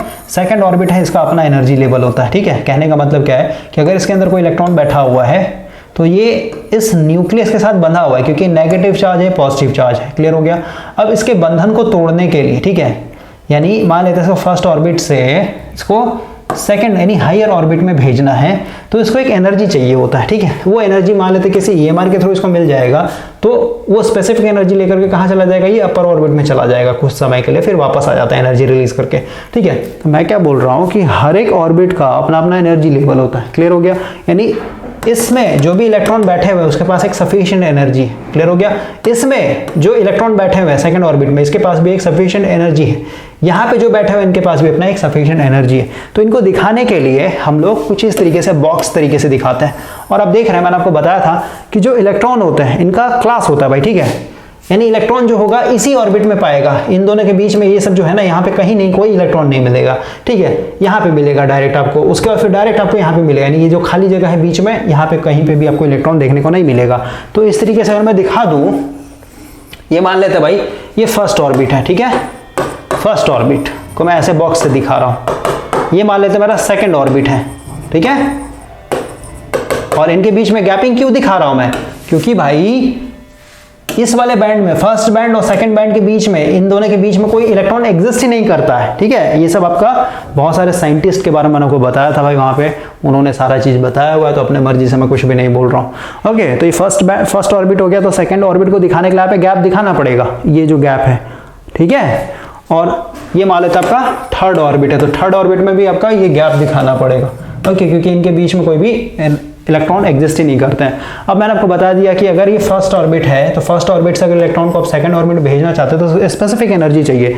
तो ये जो एनर्जी चाहिए, ठीक है, यहां से यानी फर्स्ट बैंड से सेकंड बैंड में आने के लिए इलेक्ट्रॉन को, इस एनर्जी को हम लोग क्या बोलेंगे, इलेक्ट्रॉन वोल्ट से दिखाते हैं भाई। इलेक्ट्रॉन वोल्ट कुछ नहीं, आपका एनर्जी होता है, मैंने आपको बताया था उसी में जब हम लोग बात कर रहे थे। पीछे वाला लेक्चर आप रिवाइज कीजिए अगर नहीं पता है तो। ओके, तो यहां से फर्स्ट ऑर्बिट से सेकंड ऑर्बिट में भेजने के लिए आपको एनर्जी चाहिए, इसी एनर्जी को हम लोग यहाँ पे दिखाते हैं। क्लियर हो गया, इलेक्ट्रॉन वोल्ट में। अब मान लेते हैं सेकंड ऑर्बिट में कोई इलेक्ट्रॉन है, अब इसको अगर आप यहाँ पे भेजना चाहते हैं थर्ड ऑर्बिट में, तो सीधी सी बात है, इसको भी क्या चाहिए, आपको एक बाहर से एनर्जी देना पड़ेगा, इसको बाहर से एक्सटर्नल एनर्जी प्रोवाइड करना पड़ेगा, तब जाकर के क्या होगा, बाहर भागेगा। क्लियर हुआ। और उस एनर्जी को हम लोग यहाँ पे फिर से इलेक्ट्रॉन वोल्ट में देखते हैं। अब देखिए, अब इसके बाद बचा क्या, ये third band. Third band aluminium के लिए क्या है, वैलेंस बैंड है, इसको हम लोग वैलेंस बैंड से दिखा देते हैं। तो इस वैलेंस बैंड से जो भी इलेक्ट्रॉन बैठा है भाई, इसको अगर आपको बाहर निकालना है ना, तो इसके लिए भी आपको एनर्जी देना पड़ेगा, क्योंकि ये पॉजिटिव है न्यूक्लियस और ये नेगेटिव है, बॉन्डिंग बना हुआ रहता है कूलम्ब्स लॉ के हिसाब से भाई, ठीक है। तो इसको भी अगर आपको निकालना है तो सीधी सी बात है, इसके लिए भी आपको एनर्जी देना पड़ेगा। और जब ये वैलेंस बैंड से बाहर निकल गया, यानी अपने एटम से ही बाहर निकल गया, तो इधर बाहर वाला जो क्षेत्र होता है इसको हम लोग बोलते हैं कंडक्शन बैंड। क्लियर हुआ। कंडक्शन बैंड इसलिए बोल रहे हैं भाई, क्योंकि कंडक्शन बैंड का मतलब है कि इस रीजन में, यानी यहां से अगर इलेक्ट्रॉन इधर कहीं पे भी आ गया, यहां कहीं पे भी आ गया, तो अब ये इलेक्ट्रॉन फ्री हो चुका है, ठीक है। और अगर इलेक्ट्रॉन फ्री हो चुका है तो सीधी सी बात है, जैसे ही आप इलेक्ट्रिक फील्ड अप्लाई कीजिएगा, मान लेते इधर पॉजिटिव और इधर नेगेटिव, तो ऑटोमेटिक इलेक्ट्रॉन क्या हो जाएगा, चलना स्टार्ट कर देगा इलेक्ट्रिक फील्ड के हिसाब से, पॉजिटिव इलेक्ट्रिक फील्ड की तरफ वो मूव करने लगेगा। तो आई होप कि आपको ये चीज समझ में आया होगा, कंडक्शन बैंड क्या होता है। कोई भी इलेक्ट्रॉन अगर अपने वैलेंस बैंड से बाहर निकल गया, और वैलेंस बैंड ही बार बार मैं क्यों बोल रहा हूं, क्योंकि मैंने आपको बताया था वैलेंस बैंड से इलेक्ट्रॉन को निकालना काफी इजी है, इसको कम एनर्जी दीजिएगा ना, ऑटोमेटिक बाहर निकल जाएगा। क्यों, क्योंकि ये न्यूक्लियस से इसका जो दूरी होता है काफी ज्यादा होता है। कूलम्ब्स लॉ के हिसाब से जो फोर्स ऑफ अट्रैक्शन या फिर रिपल्सन होता है, क्या होता है, F equal to Q1 Q2 divided by आपका R स्क्वायर। R क्या है, दोनों के बीच का डिस्टेंस। तो यहाँ पे क्योंकि थर्ड बैंड काफी दूर है न्यूक्लियस से, तो इसका डिस्टेंस ज्यादा है, तो फोर्स ऑफ अट्रैक्शन या फिर रिपल्सन क्या होगा, काफी कम होगा। तो सीधी सी बात है, यहाँ पे फोर्स ऑफ अट्रैक्शन काफी कम है, क्योंकि नेगेटिव चार्ज है, तो इसको कम EMR भी दीजिएगा ना, हल्का सा भी इसको ताकत मिल जाएगा, तो ये बॉन्डिंग को ब्रेक करके बाहर निकल जाएगा, यानी कहाँ चला जाएगा, कंडक्शन बैंड में चला जाएगा। और कंडक्शन बैंड को ही कुछ नहीं बोलते हैं हम लोग, फ्री इलेक्ट्रॉन बोलते हैं, ठीक है। तो ये हो गया आपका first band, second band, third band, और ऊपर में ऊपर में यहाँ पे, यहाँ से अगर कोई इलेक्ट्रॉन निकल गया ना तो ये हो जाएगा आपका कंडक्शन बैंड। क्लियर हो गया? इसको बोलते हैं कंडक्शन बैंड, यानी इसके अंदर क्या है, एटम आपका फ्री हो चुका है। आगे बढ़ते हैं, थ्योरी पढ़ते हैं। देखिए और एक चीज बता देता हूं भाई, ऐसा नहीं है कि सेकंड ऑर्बिट से आप इलेक्ट्रॉन को बाहर नहीं कर सकते, इसको फ्री नहीं बना सकते हैं, लेकिन आपको फिर जो वोल्टेज है, इलेक्ट्रिक पोटेंशियल जो है आपको ज़्यादा देना पड़ेगा। और आयोनाइजेशन में वही मैंने बताया था ना कि जब आप वोल्टेज बढ़ाते चले जाते हैं तो आयोनाइजेशन भी आपका बढ़ते चला जाता है। क्यों? क्योंकि जब आपने पहली बार वोल्टेज अप्लाई किया जो आयोनाइजेशन वोल्टेज के बराबर था, तो ये जो वैलेंस बैंड में इलेक्ट्रॉन पड़े हुए थे गैस एटम के अंदर, उसको खींच लेगा। लेकिन और आपने वोल्टेज बढ़ा दिया, इसका मतलब क्या, अभी जो अंदर में बैठा हुआ ना इलेक्ट्रॉन, ये भी थरथराने लगेगा। और वोल्टेज बढ़ा दिए तो ये भी उखड़ के बाहर आ जाएगा। ठीक है, और बढ़ा दीजिएगा वोल्टेज को तो ये अंदर वाला ये भी उखड़ के आ जाएगा, यानी 100% आयोनाइजेशन हो जाएगा। उसके बाद फिर आप पोटेंशियल कितना ही बढ़ा दीजिए, क्योंकि अब इस एटम के अंदर कोई इलेक्ट्रॉन बचा ही नहीं है, तो भाई आपका कोई करंट बढ़ेगा ही नहीं, करंट में कोई इंक्रीमेंट आएगा ही नहीं। क्लियर हुआ? डेंसिटी बढ़ सकता है आपका। ठीक है, तो क्लियर हो गया होगा। अब हम लोग आते हैं क्रिस्टल। ठीक है, यहां तक समझा दिया मैंने। फॉर दिस रीजन, कहां गया हम लोग, देखिए क्या बोलता है, for this reason the valence electron in a semiconductor are not free. मतलब इनके जो वैलेंस बैंड में इलेक्ट्रॉन बैठे हुए हैं वो क्या है, बॉन्डिंग बनाए हुए हैं। ठीक है, बिजी है एक तरीके से। लेकिन कंडक्टर के अंदर क्या होता था, वो किसी से वो बिजी था ही नहीं भाई, वो बस चुपचाप बैठा हुआ था। तो अगर हल्का सा भी टेम्परेचर दे दीजिएगा तो बाहर कूद जाता है। ठीक है, वो एक तरीके से समझिए लावारिश है, आवारा है, वो किसी के साथ भी वो बाहर मतलब निकल जाए, हल्का सा भी उसको दे दिया पोटेंशियल तो बाहर आ जाएगा आपका वो। ओके, लेकिन ये सब क्या है, बिजी है, सब अपने अपने काम में लगा हुआ है। ओके, इसलिए यहाँ पे कोई फ्री इलेक्ट्रॉन नहीं है। कोई फ्री इलेक्ट्रॉन नहीं है तो सीधी सी बात है कोई भी कंडक्शन नहीं होगा। लेकिन अभी एक चीज और समझिए, लेकिन यहां पे लगा दिया मैंने, इसका मतलब क्या हुआ, ये मान लेते हैं। ठीक है, जर्मेनियम का दिखा देता हूं, सिलिकॉन का दिखा देता हूं। इसमें हो जाएंगे 2 8 इलेक्ट्रॉन, इसमें आपका 18 इलेक्ट्रॉन, और बाहरी वाले में 4 इलेक्ट्रॉन हो जाएंगे। ठीक है, 4 इलेक्ट्रॉन। क्लियर हो गया? बना देता हूं, सिर्फ और सिर्फ वैलेंस बैंड को दिखाएंगे। 1 2 3 4, ये हो गया भाई जर्मेनियम। सिलिकॉन को दिखाता हूं मैं थोड़ा सा। 1 2, सिलिकॉन का कितना होता है, 14।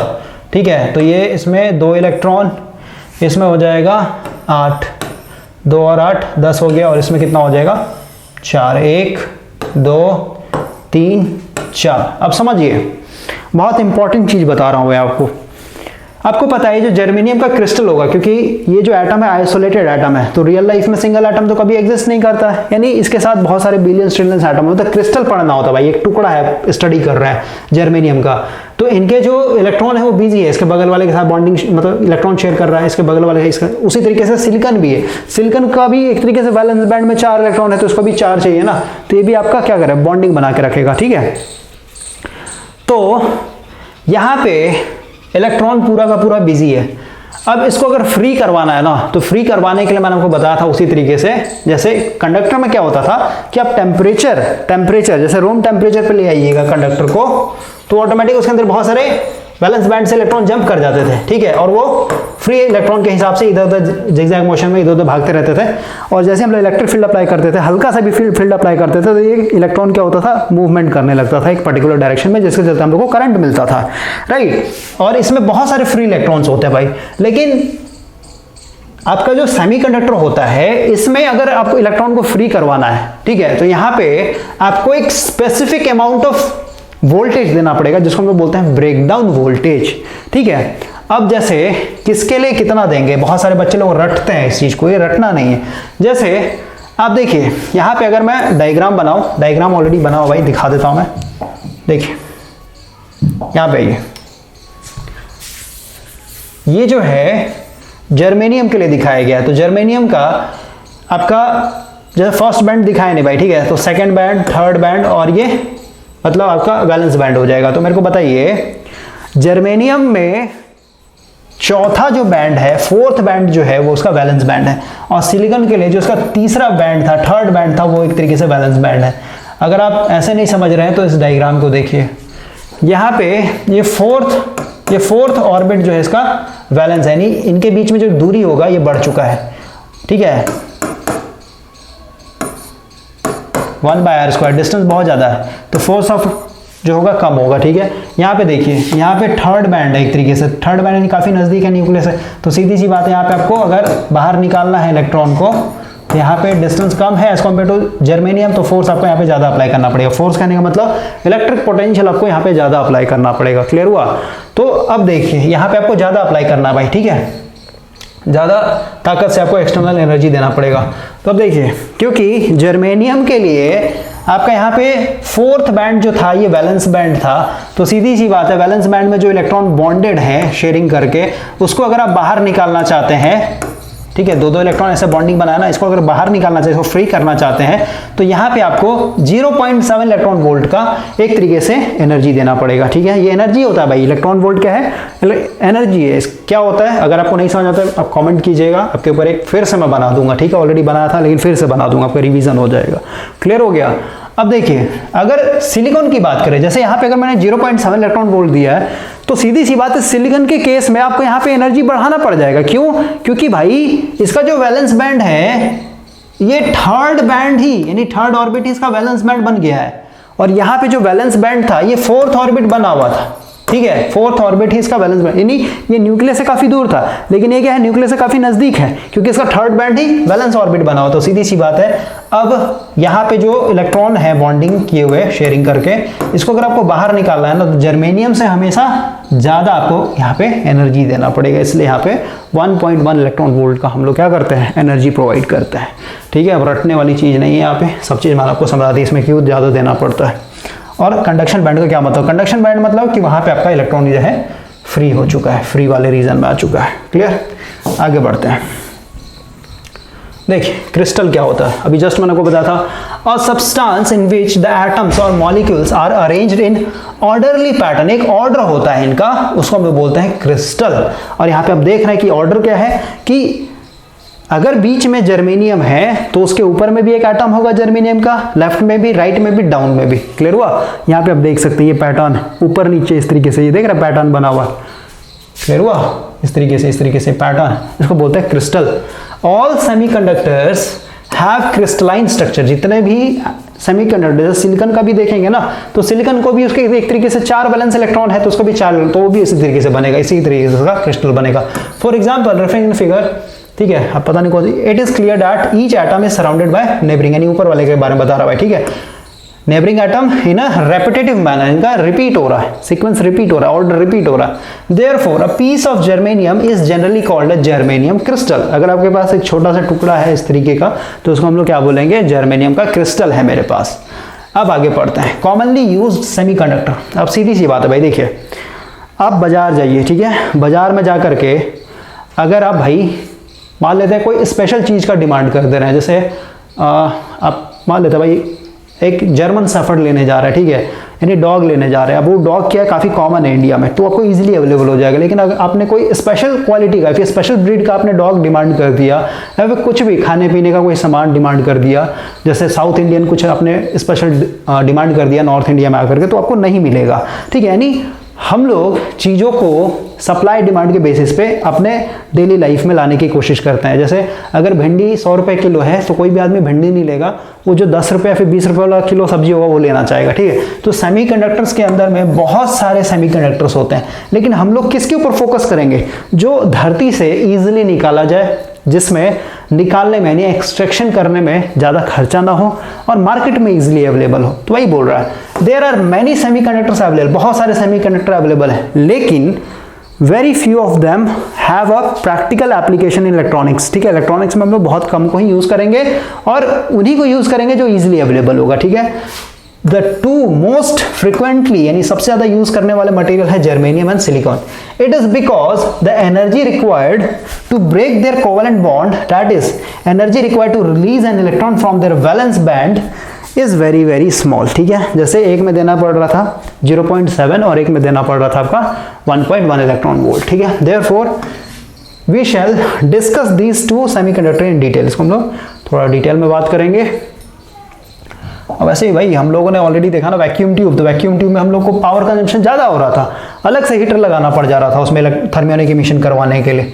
क्लियर हुआ? तो वहाँ पे हम लोग पावर वेस्ट कर रहे थे, तो हम लोग यहाँ पे भी पावर क्यों वेस्ट करें, हम लोग उसको चूज करेंगे जिसमें आपका सबसे कम एनर्जी लगे बॉन्ड को ब्रेक करने के लिए। अब आगे आते हैं पेज नंबर 58। ये है भाई आपका पेज नंबर 58। इसको कंटिन्यू करते हैं, देखिए क्या बोलता है जर्मेनियम। तो अभी जो हम लोगों ने पढ़ा ना वही चीज यहाँ पे लिखा हुआ है। क्या बोलता है, बोल रहा है भाई germanium has become the model substance. Model का क्या मतलब होता है, जैसे अगर आप एक इंडिविजुअल पर्सनालिटी है तो आपका कोई ना कोई रोल मॉडल होगा भाई आपके लाइफ में। जैसे अगर मान लेते कोई गैंगस्टर वाला आपने किसी को अपना रोल मॉडल चूज कर रखा है तो आप उसी तरीके का बनने की कोशिश कीजिएगा। अगर आप पढ़ाई लिखाई से रिलेटेड है तो आप एक तरीके से आपका कोई पढ़ने वाला ही आदमी आपका रोल मॉडल होगा, ठीक है। तो बोलता है सेमीकंडक्टर में जर्मेनियम जो है आपका यहाँ पे क्या है, मॉडल है, मॉडल सब्सटेंस है, ठीक है, सबसे इंपॉर्टेंट है एमंग द सेमीकंडक्टर। पूरे सेमीकंडक्टर में ये क्या है, मॉडल है, सब इसी को सबसे ज़्यादा इंपॉर्टेंस देते हैं। बोलता है the main reason being that it can not be purified relatively well and crystalline easily. क्या बोला अभी जस्ट मैंने होता है कि धरती से इसको निकालना काफ़ी आसान होता है, ठीक है, प्यूरिफाई फॉर्म में, क्योंकि हम लोग जब ओर निकालते हैं ना तो उसमें काफ़ी ज़्यादा इम्प्योरिटीज होता है, तो इसको काफ़ी ईजी वे में प्यूरिफाई किया जाता है। बोलता है the germanium is the earth element, earth के अंदर पाया जाता है, एंड वॉज डिस्कवर्ड इन 1886 में पाया गया था। It is recovered from the ash of certain coals और from the flue dust of zinc smelter, ठीक है। Generally recovered germanium is in the form of germanium dioxide, ठीक है। अब जर्मेनियम डाइऑक्साइड के रूप में पाया जाता है जो कि पाउडर होता है, which is then reduce to a pure germanium. मतलब इसका निकालने का प्रोसेस काफ़ी ईजी होता है, ठीक है भाई। आगे पढ़ते हैं, यहाँ पे ऑलरेडी मैंने आपको बता दिया था, इसका इलेक्ट्रॉनिक कन्फिगरेशन करके दिखाया गया 2, 8, 18 और ये 4। इस तरीके से आपका इलेक्ट्रॉन शेयर कर रहा है। ये अपने आप में एक एटम है जर्मेनियम का, ये अपने आप में एक एटम है, ये अपने आप में एक एटम है, ये अपने आप में एक एटम है, ये एक अपने आप में एटम है, ठीक है। तो ये सेंटर में आ जाएगा, ये अपना एक इसके साथ शेयर करेगा, इसके ऐसे शेयर करके अपना एक क्रिस्टलाइन यानी एक स्पेशल पैटर्न बना लेता है, इसलिए इसको हम बोल रहे हैं क्रिस्टल। क्लियर हुआ? आगे बढ़ते हैं, ठीक है, यही सब आपका नीचे लिखा हुआ है। अब आते हैं सिलिकॉन के लिए, ठीक है। सिलिकॉन के लिए देखिए, इसका भी बोल रहा है 14 होता है, यानी 2, 8, 4, ठीक है। इसको भी चाहिए अपना ऑर्बिट भरने के लिए, तो ये भी अपना सेम जैसे जर्मेनियम अरेंज किया हुआ था उसी तरीके से भी अपना एक क्रिस्टलाइन स्ट्रक्चर बनाएगा। क्लियर हो गया? ठीक है, अब आगे बढ़ते हैं। पेज में कुछ था नहीं भाई, आगे बढ़ते हैं। पेज नंबर 59 कहने का मतलब ये वाला, ठीक है। इसको पहले मिटा देता हूं।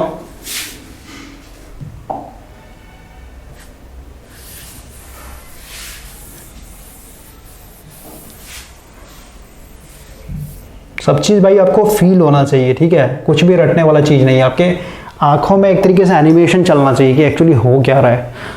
अगला बोलता है energy band description of semiconductor. क्या बोलता है, क्यों हम लोग दिखाते हैं एनर्जी बैंड से? ऑलरेडी मैंने आपको एक्सप्लेन किया क्या मतलब होता है, तो थ्योरी पढ़ते हैं। बोलता है it has already been discussed that a semiconductor is a substance whose resistivity lie between conductor and insulator, ठीक है। द रेजिस्टिविटी ऑफ, ये भी हम लोगों ने पढ़ दिया, 10⁻⁻4 से लेकर 0.5 ओम मीटर तक होता है। However a semiconductor can be defined much more comprehensively on the basis of energy bands, ठीक है। यानी सिर्फ और सिर्फ रेजिस्टिविटी के बेसिस पे डिफाइन करना एक तरीके से बेवकूफ़ी होगा। इसको हम लोग कैसे डिफाइन करेंगे? एनर्जी बैंड डायग्राम से डिफाइन करेंगे, ठीक है। अब देखिए, इसका जो वाई एक्सिस है ये बता रहा है एनर्जी लेवल को, ठीक है, कितना एनर्जी देंगे कि यहाँ का इलेक्ट्रॉन यहाँ पहुंच जाएगा, या फिर यहाँ का इलेक्ट्रॉन यहाँ पहुंच जाएगा, या फिर यहाँ का इलेक्ट्रॉन यहाँ पहुंच जाएगा, ठीक है। हम लोग के लिए सबसे इंपॉर्टेंट क्या है, हम लोग सबसे ज्यादा किस इलेक्ट्रॉन को फ्री करना चाहते हैं? ये जो वैलेंस बैंड में इलेक्ट्रॉन पड़ा हुआ है इसको, क्योंकि इसको निकालना काफी ईजी है, इसके बॉन्ड को ब्रेक करना काफी ईजी है, क्योंकि ये न्यूक्लियस से काफी दूर है, ठीक है। और वैलेंस बैंड से जो भी इलेक्ट्रॉन बैठा होगा उसको बाहर निकालने के लिए मात्र आपको यहाँ पे 0.7 इलेक्ट्रॉन वोल्ट को एक तरीके से एनर्जी देना पड़ेगा, और सिलिकॉन के लिए आपको 1.1 का। क्लियर? आगे पढ़ता है, देखिए क्या बोलता है।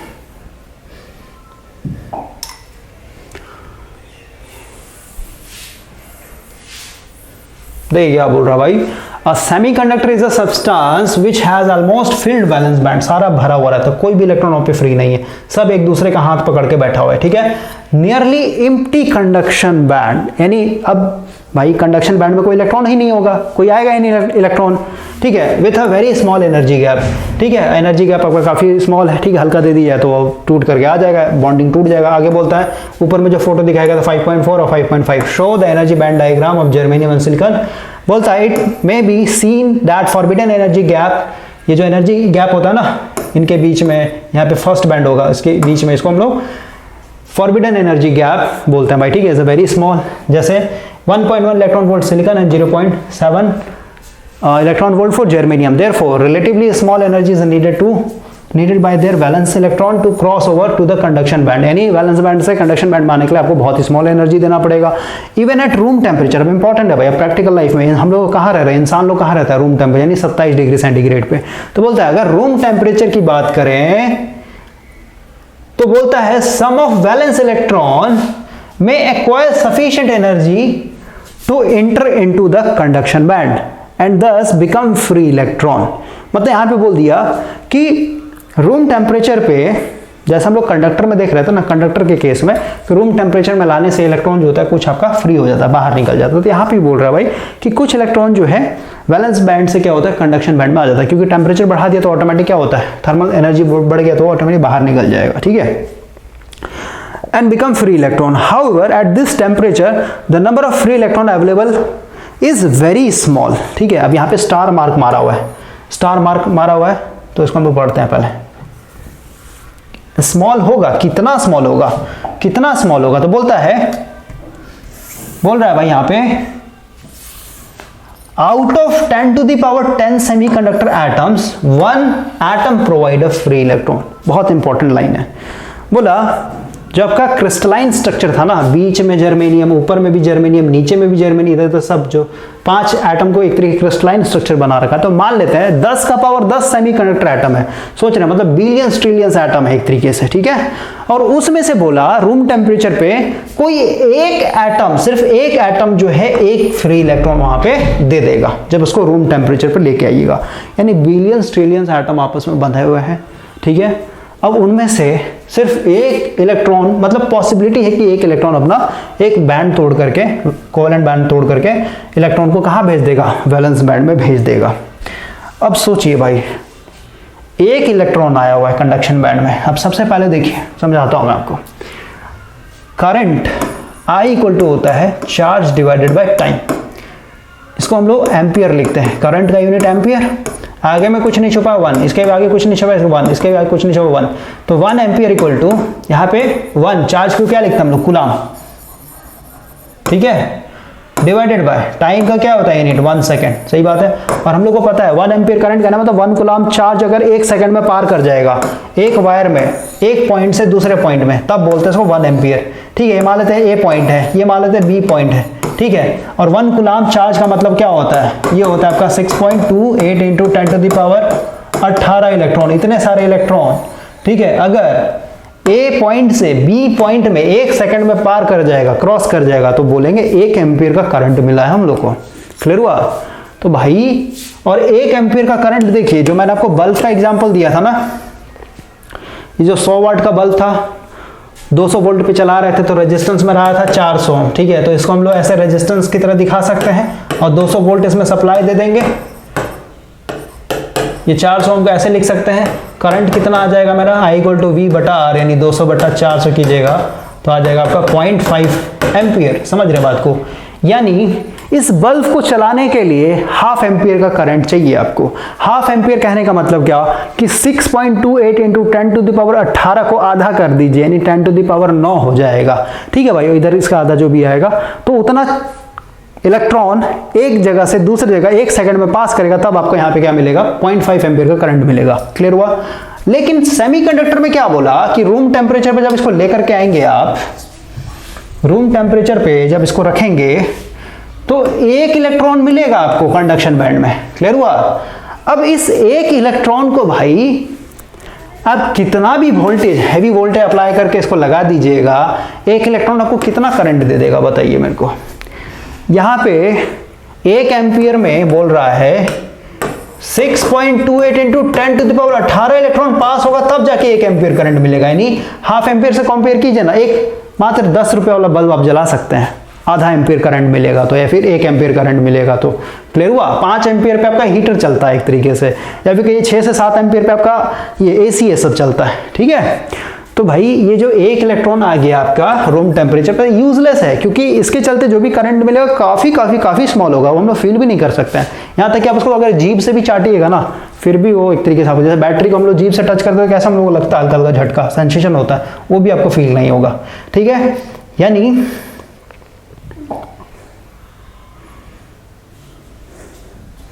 ठीक है, यहाँ पे बात कर रहे थे, उसको मिटाता हूँ पहले। मतलब यूजलेस है भाई। ठीक है, रूम टेम्परेचर पे ये कोई काम का नहीं है हमारे लिए। अब आगे बढ़ते हैं, देखिए क्या बोलता है।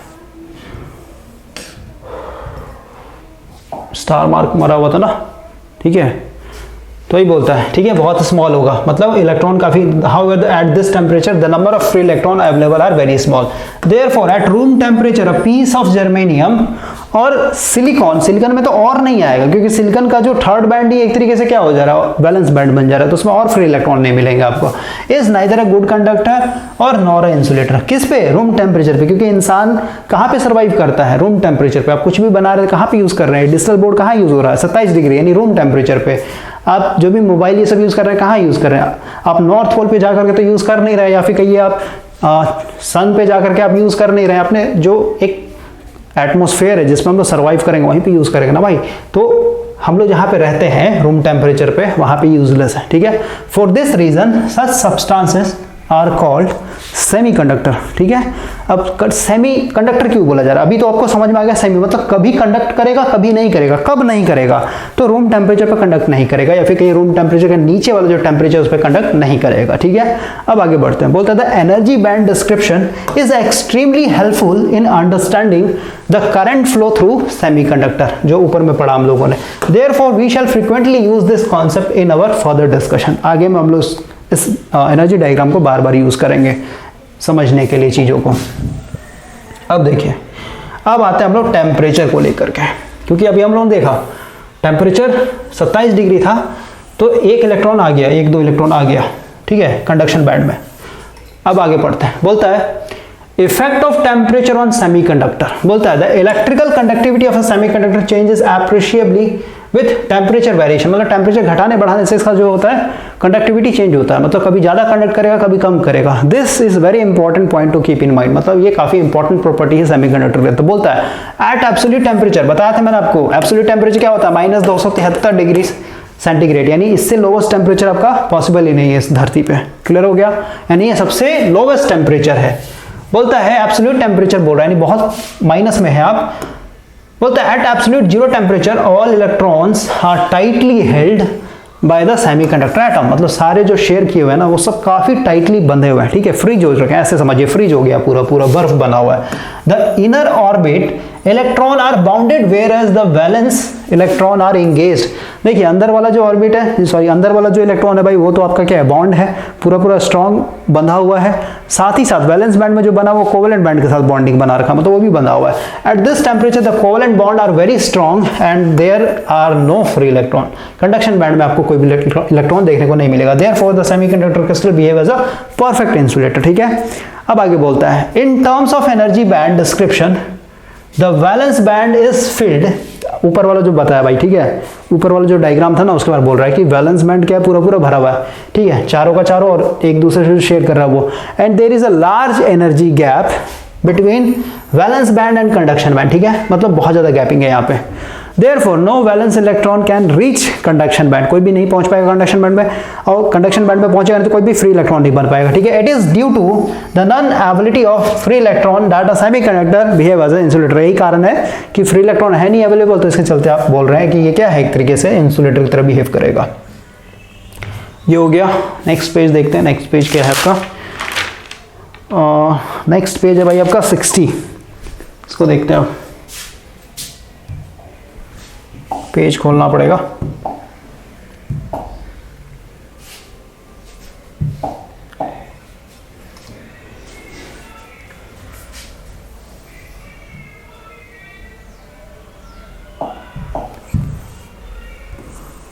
देखिए क्या बोलता है पेज नंबर 60 में, इसको थोड़ा सीधा कर लेते हैं।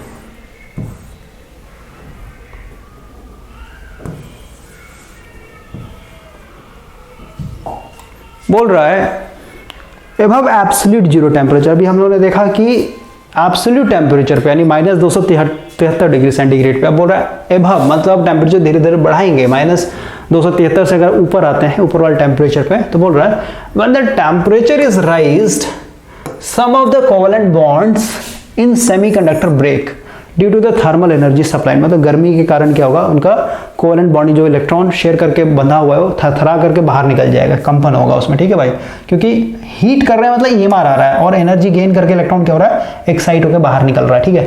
The breaking of bonds set those electron free, वो इलेक्ट्रॉन फ्री हो जाएगा which are engaged in the formation of these band. मतलब जो बॉन्ड बना करके बैठे हुए थे इलेक्ट्रॉन, वो क्या हो गया, गर्मी के कारण एक्साइट होकर के बाहर निकल गया, उसको मतलब फ्री इलेक्ट्रॉन, मतलब कंडक्शन बैंड में पहुंच गया। The result is that a few free electron exist in the semiconductor. मतलब सेमीकंडक्टर कहने का मतलब क्या, कंडक्शन बैंड में आपका फ्री इलेक्ट्रॉन आ गया, ठीक है। This free electron can constitute a tiny electric current if potential difference is applied. मतलब अगर हम लोग वोल्टेज देंगे तो ये जो इलेक्ट्रॉन पड़े हुए हैं कंडक्शन बैंड में, ड्यू टू थर्मल एनर्जी वो स्मॉल अमाउंट ऑफ आपको करंट देगा, ठीक है, जो कि यूजलेस होगा, applied across the semiconductor crystal, मतलब वोल्टेज अप्लाने पे। This show that the resistance of a semiconductor decreases, मतलब रेजिस्टेंस डिक्रीज हो रहा है। डिक्रीज क्यों बोल रहे हैं भाई, क्योंकि देखिए आपका करंट एक तरीके से स्टार्ट हो जा रहा है, ठीक है, तो ऑटोमेटिक रेजिस्टेंस क्या हो जाएगा, डिक्रीज हो जाएगा विथ राइज इन टेम्परेचर। और रेजिस्टेंस से सब क्या होता है, रेजिस्टेंस का एक्चुअल मीनिंग क्या होता है, ये सब समझना। तो बेसिक इलेक्ट्रिकल आप ज्वाइन कीजिए, वहाँ पे आपका जो इलेक्ट्रॉनिक्स पढ़ रहा है ना, ये आपका बहुत ही एडवांस सब्जेक्ट है, ठीक है, ये पूरा माइक्रोस्कोपिक में चलता है भाई। तो जब तक आपको इलेक्ट्रिकल यानी बेसिक इलेक्ट्रिकल का नॉलेज नहीं है, मशीन का नॉलेज नहीं है, ये सब आपको हार्ड लगेगा। तो आप पहले मशीन को कवर कीजिए, मतलब इलेक्ट्रिकल वाले पोर्शन को कवर कीजिए, उसके बाद आइए यहाँ पे, तब मजा आएगा आपको, ठीक है। बोलता है नेगेटिव टेम्परेचर कोएफिशिएंट होता है, मतलब रेजिस्टेंस घटेगा अगर टेम्परेचर बढ़ाते चले जा रहे हैं। तो बोलता है it has a negative temperature coefficient, ठीक है। It may be added at room temperature the current through a semiconductor is too small. Too लिख दिया यहाँ पे, टू मतलब बहुत स्मॉल होता है, बताया था 1 इलेक्ट्रॉन आपको मिलेगा, 2 इलेक्ट्रॉन मिलेगा, तो उसके चलते आपको करंट काफी कम मिलेगा, ठीक है भाई, ओके। और वो हम लोग के लिए प्रैक्टिकल लाइफ में, प्रैक्टिकल वैल्यू में कोई यूज ही नहीं, यूजलेस है, क्योंकि हम लोग एक बल्ब भी जलाना ना 10 रुपए वाला, तो उसके लिए भी आपको 0.5 एम्पीयर का करंट चाहिए। तो उतना छोटा सा करंट लेकर के हम लोग क्या करेंगे। अब आगे बढ़ते हैं, देखिए क्या बोलता है, यहाँ पे फिगर बना है, ठीक है, यहाँ पे डायग्राम दिखा दे रहा है, डायग्राम समझा देता हूँ। आपने हीट किया, ठीक है, हीट किया तो सीधी सी बात है, इसके अंदर जो आपका इलेक्ट्रॉन बंधा हुआ था वो कहाँ पहुंच गया, कंडक्शन बैंड में पहुंच गया। और मैंने आपको बताया था जहां से इलेक्ट्रॉन निकलता है, जिस एटम से इलेक्ट्रॉन रिलीज होगा, वहां पे आपका खाली स्थान बन जाता है, नहीं होल्स बोलते हैं इसको, ठीक है। तो अगर इसमें 1 2 3 4 5 इलेक्ट्रॉन अगर बाहर निकल गया यानी कंडक्शन बैंड में पहुंच गया, तो 5 होल्स बन जाएंगे, और इसको हम लोग पॉजिटिव चार्ज की तरह देखते हैं, ठीक है। थ्योरी पढ़ते हैं, ये क्या बोलता है, बोल रहा है भाई 5.7 का जो सेकंड फिगर है ये वाला, ठीक है, बोलता है show the energy band diagram as the temperature is raised, जैसे टेम्परेचर बढ़ाया, some of the valence electron acquire sufficient energy to enter into the conduction band, conduction band में पहुंच गया एनर्जी लेकर के, thus become free electron, free electron बन गया under the influence of electric field, ठीक है। अब क्या है कि अगर आप इलेक्ट्रिक फील्ड देंगे, फ्री इलेक्ट्रॉन यानी जो सेमीकंडक्टर क्रिस्टल उसके क्रॉस इलेक्ट्रिक फील्ड देंगे, बैटरी से जोड़ेंगे, this free electron will constitute electric current. अब इसके चलते क्योंकि इलेक्ट्रिक फील्ड दिया तो इलेक्ट्रॉन फ्लो होगा पॉजिटिव चार्ज की तरफ, मतलब पॉजिटिव टर्मिनल तरफ बैटरी के, तो उसके चलते आपको, क्योंकि अब इलेक्ट्रॉन का फ्लो होना स्टार्ट हो गया, तो उसके चलते आपको करंट मिलेगा। It may be noted that each time a valence electron enter into the conduction band, ठीक है, मतलब हर एक टाइम में क्या देखने को मिल रहा है कि वैलेंस बैंड से कंडक्शन बैंड में जा रहा है। होल्स इज क्रिएटेड, ठीक है, मतलब होल बनेगा, मतलब जब भी जाएगा जितना इलेक्ट्रॉन जाएगा, अगर 10 इलेक्ट्रॉन जाएगा तो सीधी सी बात है 10 होल बन जाएंगे वैलेंस बैंड में। तो वही बोल रहा है it may be noted that each time a valence electron enter into the conduction band a hole is created in the valence band, valence band में होल बन जाएगा। As we shall see in the next article holes also contribute a current, already मैंने आपको बताया था, ठीक है, जब हम लोग गैस फिल्ड डायोड का गैस फिल्ड ट्यूब का वर्किंग प्रिंसिपल पढ़ रहे थे, नहीं होल्स के चलते भी क्या होता है करंट, क्योंकि होल्स को पॉजिटिव लेते हैं और करंट का डायरेक्शन मतलब हमेशा प्रोटॉन यानी पॉजिटिव चार्ज के फ्लो होने के कारण लिया जाता है, ठीक है भाई। तो होल्स जिस डायरेक्शन फ्लो होगा उसी डायरेक्शन में होगा करंट फ्लो होता है, क्लियर हो गया। तो holes also contribute to current, in fact whole current is the most significant concept in the semiconductor, ठीक है, काफी इंपॉर्टेंट कॉन्सेप्ट होता है सेमीकंडक्टर के अंदर। आगे बोलता है अब होल करंट क्या होता है, तो इसको भाई हम लोग नेक्स्ट लेक्चर में करेंगे। अभी तक के लिए आपका क्लियर हो गया होगा वैलेंस बैंड क्या होता है, कंडक्शन बैंड क्या होता है, क्यों हम लोग को एनर्जी देना पड़ता है, और इलेक्ट्रॉन वोल्ट में ही क्यों देना पड़ता है।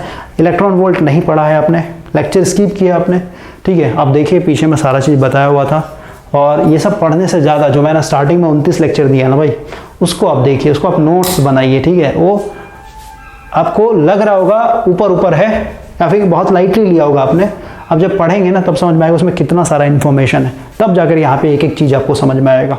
30 लेक्चर बनाने में मैंने करीब करीब 2 महीने का टाइम लिया, ठीक है, तो उसको आप लाइटली मत लीजिए।